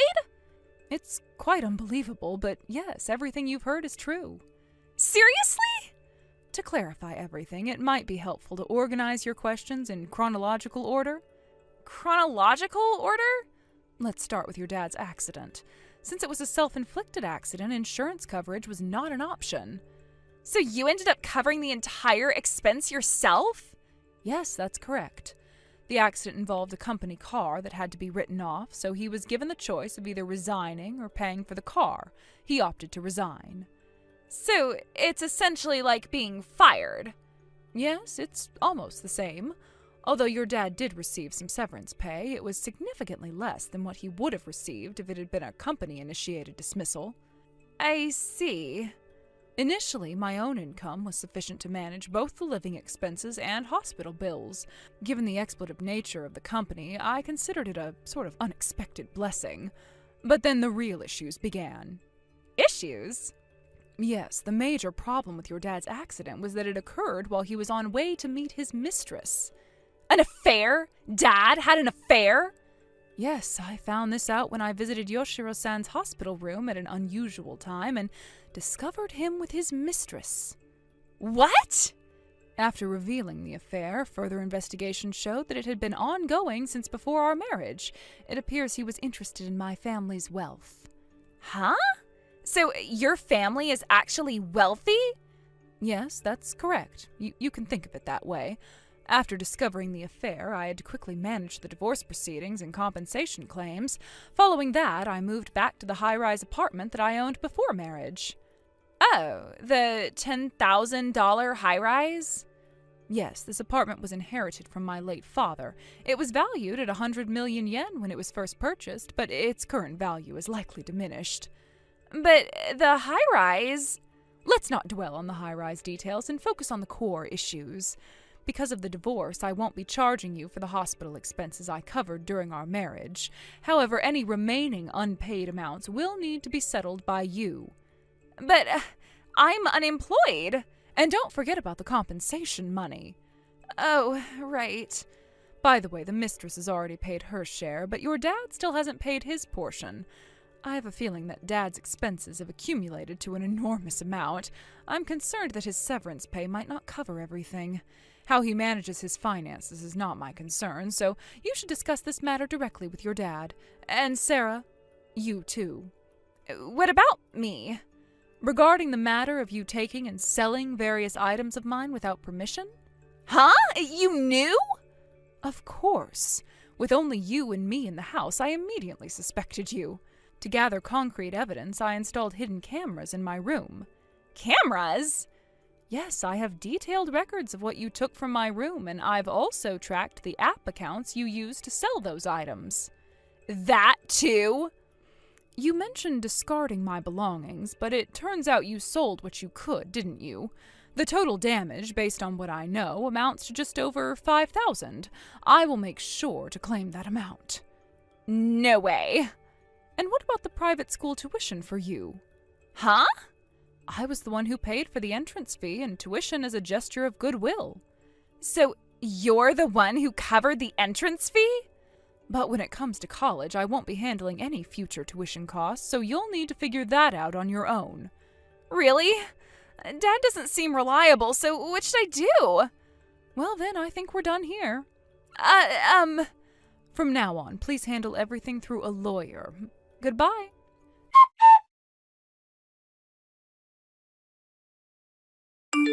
Sarah's decision to take a leave of absence from junior college was a critical juncture in her life. Opting to step away from her studies temporarily, she embarked on a new chapter marked by independence and self-sufficiency. She moved into her own apartment and began working part-time to support herself. At first glance, this shift seemed like a positive transformation. On the surface, it appeared as though Sarah was making significant strides towards personal growth and responsibility. This new chapter promised a fresh start, free from the constraints and conflicts that had previously defined her life. However, reality often complicates seemingly straightforward transitions. Despite her best efforts, Sarah struggled with maintaining stability in her new life. Her part-time jobs were short-lived, and she was either dismissed from her positions or chose to leave them voluntarily. This pattern of frequent job changes was concerning. It seemed that Sarah was unable to find a job that suited her long-term, or perhaps she was struggling to meet the expectations and demands of her employers. This instability suggested deeper issues, whether they were related to her approach to work, her adaptability in different workplace environments, or other personal challenges she was facing. Meanwhile, my ex-husband was grappling with his own set of difficulties. Despite the urgent need to find employment and resolve the financial obligations we had discussed, he showed no significant signs of actively seeking work. His inaction and reluctance to address those financial responsibilities were sources of ongoing frustration. The financial disputes and unpaid amounts that I had requested from both him and Sarah remained unresolved, adding to the complexity and strain of the situation. The situation took a dramatic turn when Sarah's relatives intervened. Their involvement marked a significant shift in the narrative. One day, a black-painted van appeared at both Sarah's and my ex-husband's residences. The sight of those vans, coupled with their authoritative presence, suggested that serious action was being taken. The intervention was both dramatic and necessary, signaling a crucial turning point in the ongoing issues. Inside those vans were individuals tasked with collecting and transporting Sarah and my ex-husband away from their homes. The process was marked by visible distress and emotional upheaval.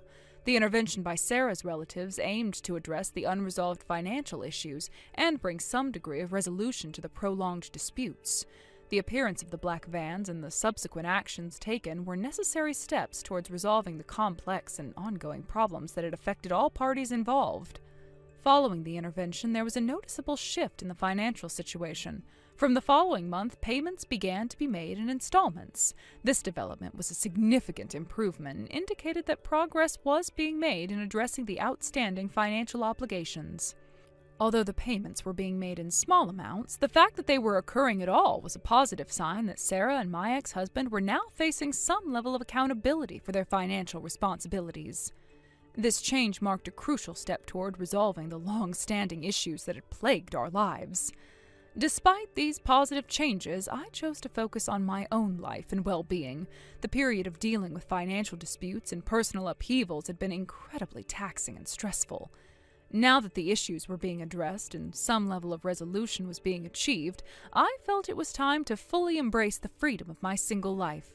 This newfound independence allowed me to enjoy a sense of peace and relaxation that had been elusive during the tumultuous period of dealing with these disputes. As I looked forward, I decided to focus on what truly mattered to me. The freedom from the past disputes and the opportunity to start anew provided a sense of rejuvenation. I was ready to move on from the challenges of the previous months and to embrace a future that promised greater stability and satisfaction. The experiences I had gone through provided valuable insights into responsibility, accountability, and the impact of personal actions on one's life. Reflecting on Sarah's situation, it was clear she had faced significant challenges. Her struggles with employment and the ongoing financial issues with my ex-husband highlighted the complexities of navigating personal and financial difficulties. However, the involvement of her relatives and the subsequent actions to address the outstanding payments were steps in the right direction. These changes suggested that Sarah was being held accountable for her responsibilities, and the support from her relatives played a crucial role in resolving the issues. It was evident that Sarah's journey was still ongoing. Despite the intervention and the progress in settling financial obligations, the path to stability was not straightforward. Her ongoing challenges with employment and her personal circumstances indicated that she had much to navigate before achieving the stability she sought. The support from her relatives was a crucial factor in helping her address these challenges, but the journey ahead remained complex. For me, the resolution of these disputes allowed for a sense of closure. The financial obligations that had been a source of stress and frustration were gradually being addressed. The payments made by Sarah and my ex-husband, though initially delayed, indicated that they were now facing the consequences of their actions and working to rectify the situation. This development provided a measure of relief and marked a turning point in the resolution of the issues. The involvement of Sarah's relatives and the subsequent actions they took were instrumental in bringing about these changes. Their intervention was a necessary step in resolving the financial disputes, ensuring that accountability was restored. The black-painted vans and the dramatic nature of the intervention highlighted the seriousness and the need for decisive action. As I moved forward, I was determined to embrace the freedom and independence that came with being single. The experiences of the past had shaped my approach to life and provided valuable lessons. I looked forward to a future where I could focus on my own goals and aspirations, free from the burdens of past disputes. The resolution of the financial issues allowed me to fully appreciate the sense of closure and to look ahead with renewed hope and optimism. The entire experience had been a journey of growth and self-discovery. It had taught me the importance of responsibility, accountability, and the impact of personal actions on one's life. While the resolution of the disputes provided a sense of closure, it also marked the beginning of a new chapter. I was ready to step into this new chapter with a renewed sense of purpose and a commitment to embracing the opportunities and challenges that lay ahead. In conclusion, Sarah's journey and the resolution of the financial disputes were significant milestones in the narrative of our lives. The intervention by her relatives and the subsequent progress in settling financial obligations marked important steps towards addressing the issues that had affected us. The experiences of the past provided valuable lessons and insights, shaping my approach to life and reinforcing the importance of responsibility and accountability. As I looked toward the future, I was ready to embrace the opportunities and challenges that lay ahead with a renewed sense of purpose and optimism. Thank you for watching. Please subscribe and hit the like button. See you next time.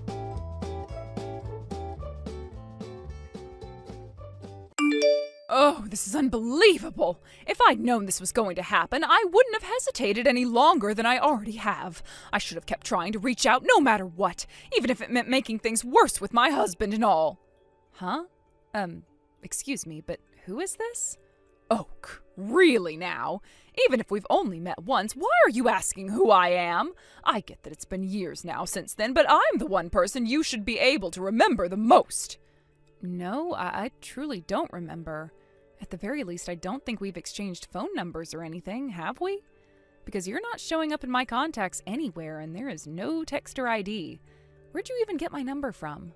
It was on my son's phone, your husband's phone, that is, and I made sure to get it off there so I could finally get in touch with you again. Huh? Wait, are you trying to say that you're my mother-in-law? That doesn't make any sense. That's exactly what I'm trying to say here. Well, I don't think that's true. My mother-in-law's phone number has been saved in my contacts for a while now. And to be honest with you, she never once texted me before and said it herself that she's more of a caller than a texter. Oh, really? Well, in that case, you shouldn't have played dumb and asked who I am if you already know me. Wait, what? I mean, you clearly know who I am since you already have my contact information in your phone, right? No, that's not at all what I just said about you, though. The person saved under mother-in-law in my phone, they aren't you. And my mother-in-law wouldn't even be texting me right now, even if she did do that. What? Are you trying to tell me that I'm not your mother-in-law at all or something? Yes, actually.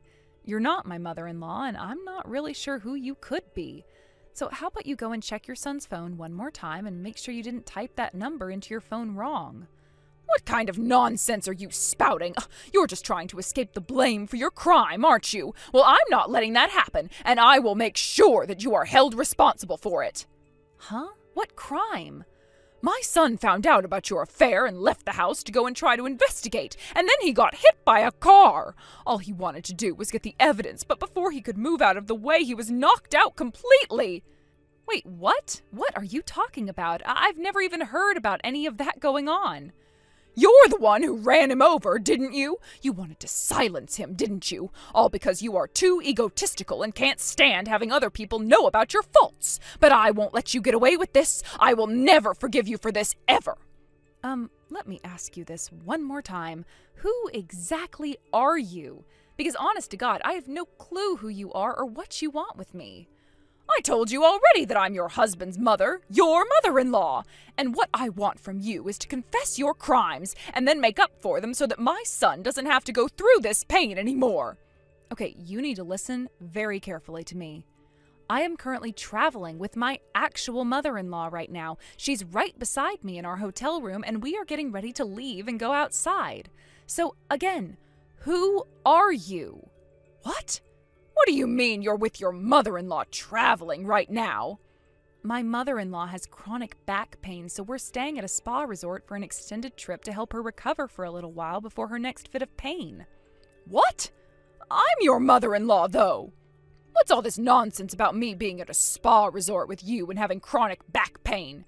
Stop making up some ridiculous old lady scenario about me. I'm just getting into my 60s. It's not made up, though. Also, if your son has been in an accident, shouldn't you focus on that instead of accusing me? If there's any foul play involved, the police will investigate, and if I were really involved, that would come to light during the investigation. I think it's best if you stop making strange accusations about people you've never met before and stop getting confused about everyone around you. Oh, I see what you're doing. Trying to run away, are you? There's no reason for me to run because I haven't done anything. Now, just to be clear with you one last time, you are not my mother-in-law. That much is certain. So please go and take one more look in your son's phone and make sure you don't have the wrong contact or phone number. You're still insisting on that? I might call the police on you right now if you're going to continue behaving like that. Goodbye.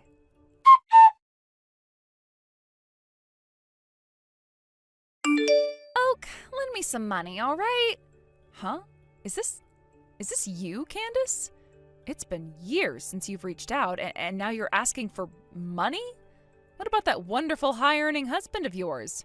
You know, the one that you constantly were asking me about for some reason? saying that you're the one who deserved a man like that? You went and seduced Mark, my former boyfriend, using your pregnancy as leverage to force a marriage, which at the time was completely insane of you, but now that I think back on all that happening there, it was totally wrong. Ah, that wasn't exactly how it happened, but you seem to remember a lot about me, actually. Besides, at that point, you hadn't even given your answer to the marriage proposal yet, so technically it was fair game. Fair, because if you weren't going to be getting married to him in the future, that meant to me that he needed a new woman, and one who could actually love him. Sure, I guess you could argue it was technically fair, but do you remember how you embarrassed Aunt May, who had been the one to introduce Mark to me? She spent so much time going out looking for someone perfect, all just to have the man she had finally been able to find ripped away from her and I by you. Or how disappointed Dad and Mom were with you after that whole mess. How they both told you to get out of the house and never come back to them because they couldn't even look at your face. And if I recall correctly, you didn't end up being pregnant after all, did you? You just lied about that in order to get Mark to believe that he had to become your husband then, making it all a lot easier on you. Ugh, that is ancient history. Besides, you went on to marry someone else from some other dating app, so what's the big deal? Anyway, what I have going on with myself right now is more urgent. The money. I have no intention of lending you money, but what happened? If you let me know why you need money so badly right now, I may be able to help you in other ways. Well, you see, I accidentally ran over Mark with my car. You what? I put the car in the wrong gear and it shot forward instead of backward, and that led me to pretty much end up hitting him by mistake. Luckily, I didn't kill him at the time, but he didn't get up when I called out to him. You are kidding, right? He's going to be okay, no life-threatening injuries, but it's going to take him about 3 months to recover. But I couldn't just sit around waiting for the ambulance to come and get him, so I actually reversed out of there and took off to lay low for a bit. So, let me get this straight.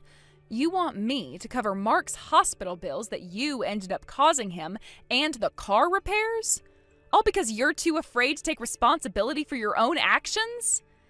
Well, yes, that's part of it, but it's also because my affair was exposed at the worst possible time. Excuse me? My boyfriend, Mark, caught me in the act of having sex with him, and we were actually doing it together in the car. When I saw him watching the two of us in the car, I panicked and tried to drive away, but I accidentally hit him because I switched the gears the wrong way. And like I was saying, when I had to look out my window and yelled for Mark to get up, he didn't. There was a bunch of blood that also started to come out of him, and I just freaked out and told my boyfriend to call the ambulance, and then we took off. What on earth were you thinking? I know. So now, on top of everything, Mark is suing me for damages to him and for having that affair with another man. I already tried to fight the case, saying it was all an accident and that he doesn't have any evidence of me having that affair. But the judge and all of the jury wouldn't listen to me. So you're looking at a payout of hundreds of thousands of dollars, right? You must realize there's no way I have that kind of money, right? I don't have anything saved up, and Mark was my source of income, really. Didn't you quit your job to become a full-time housewife because you thought marrying high-earning Mark would make you set for life or something? Yes, I did. And so what? Is that a crime? Whether it's a crime or not, you're definitely reaping the consequences of your own actions now, don't you think?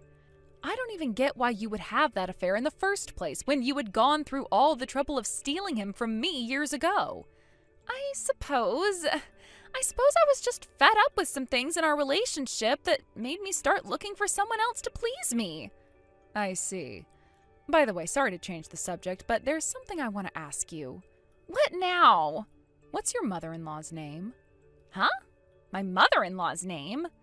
You remember, don't you? When Mark and I got engaged to one another, barely a month passed before his parents got into a huge mess and ended up divorcing. I never really had a chance to ask for his mom's full name because of all that chaos and because she was kicked out of the house and moved away before I could talk to her again. But since you married Mark, I figure you would at least know your mother-in-law's name, right? I haven't really spoken to her much, but I think her name is Janice? Thanks, Candace. That's all I needed to know. Goodbye now. Wait, hold on a second. Are you going to help me out with my money situation or not?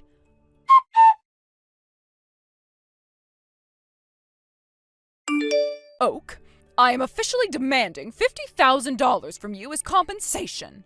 What? Is this you again? Yes. I've decided to take matters into my own hands and avenge my son's suffering. He deserves justice, and I'm going to get it for him. So make sure you have that money to me by next week, or I will be calling the police on you. Suffering? Fine, whatever. Actually, it's good you started to text me. I was about to reach out to you anyway so that we could settle all of this. Wait, what? Can you meet me this Saturday at 9 a.m. at the parking lot in front of the west side of Central Park in City A? Let's settle this whole dispute there with one another in person. Oh, that's sudden. But you're being strangely cooperative, aren't you? I figured it would be more convenient for you this way, right? After all, it is you who needs the money the most and not me. Well, yes, that does sound easier for me. And you're right that I need the money. I guess this means you're finally showing some remorse for what you did to my son. If that's the case, I won't press you too hard about everything, and I'll hold off on calling the police on you for now. So, 9 a.m. on Saturday then? Fine, I'll be there. But remember, I'm expecting you to make things right between all of us after what you did. And if you're truly reflecting on your actions, I won't push for a harsher penalty. Just don't forget that I'm not going to let this go easily. Right. See you then.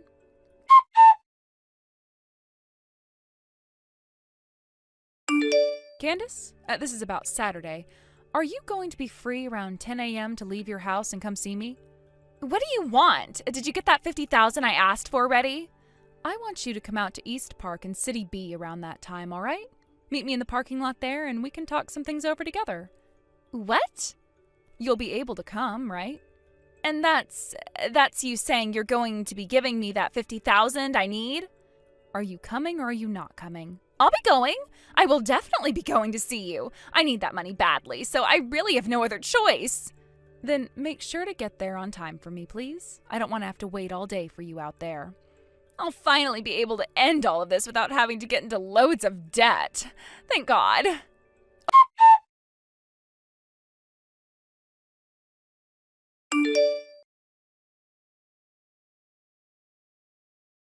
Oak? What is this? What's with the blacked out van that just pulled up here? Ah, hello, Janice. You're right on time. How punctual and very impressive. What do you mean impressive? What are you planning to do to me? The people who've come to pick you up are not bad folks, so you really don't need to worry. How on earth am I supposed to feel reassured by you saying that right now? I only came here because you said you'd give me the $50,000 that I'd been asking you for before. But I never once said I was going to give you $50,000, right? What? But I said that I needed all of that money from you. Yes, and because of that, I've introduced you to a job opportunity. A job opportunity? The van that's here to pick you up belongs to Rogers Construction Company. It's one of their work vehicles that pulled up to meet with you, so no need to worry. What? What exactly do you think you're trying to make me, your husband's mother of all people?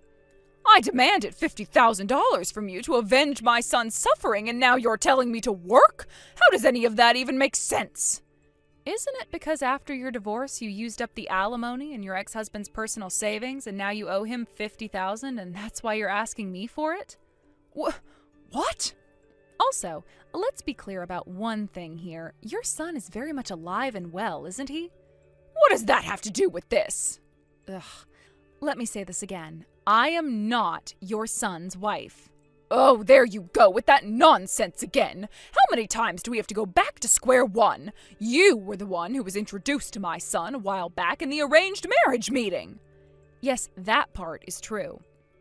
And I heard you got married to him in less than 6 months after that meeting.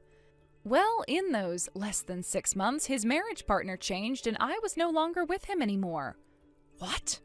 Let me get straight to the point. Your son's wife, Mark's wife, is my older sister, Candace. Your older sister? Now, Janice, I have heard a bit about your situation. It seems that shortly after I started going out with your son, you got divorced from your husband. Because of that, you weren't informed about the results of what happened with him and I, were you? Yes, that's probably true. That's why you mistakenly assumed I was your son's wife.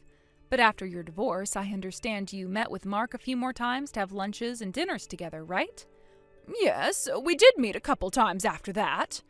Well, since Mark and I exchanged phone numbers during our short time with one another, I assume you must have secretly taken my contact details around that time?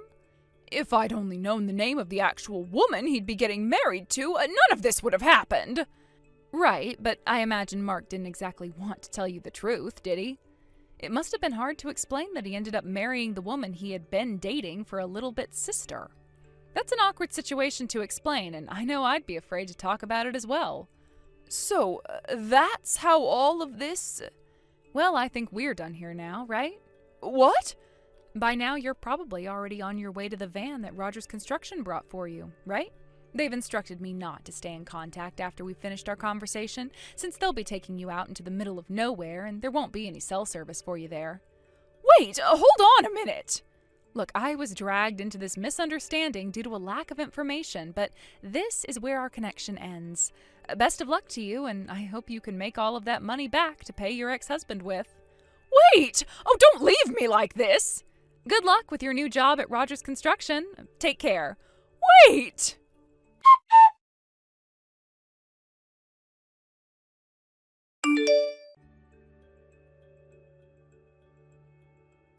Oak, I've been shoved into some blacked-out van and none of these guys are giving me any answers. What's going on? Yeah, that would be Rogers Construction. You've heard of them, right? Wait, what? No! You've got to be kidding me. Isn't that... Yep, it's where Aunt May's been working for the past few decades now. I know that, but that's not the point. That place is notorious for being what people call a rehabilitation facility for wayward people. It's a nightmare at these kinds of companies. Well, sure, they're known for shaping up some rough types. But from my perspective, it's a good, reputable construction company with excellent employee training. A totally above and beyond style of operation. Why do I have to go and work for Rogers Construction, though? This could have all been settled if you'd just given me the $50,000 I was asking you for earlier. I never once said that I was giving you $50,000, though. What? You knew I needed to come up with $50,000, so you're telling me this was your solution? Just throwing me into a job somewhere? Pretty much. And that's why I had you come out to that parking lot today. So that's what this is all about? I thought you were going to pay me. Good luck with the job, and try your best not to piss off any of your bosses. Oak! Give me that $50,000 right now!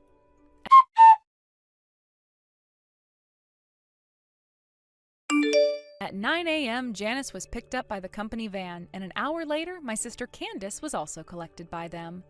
Although they're technically mother-in-law and daughter-in-law, they never once saw each other before heading off on separate journeys to their respective assignments, and will most likely never see one another ever again.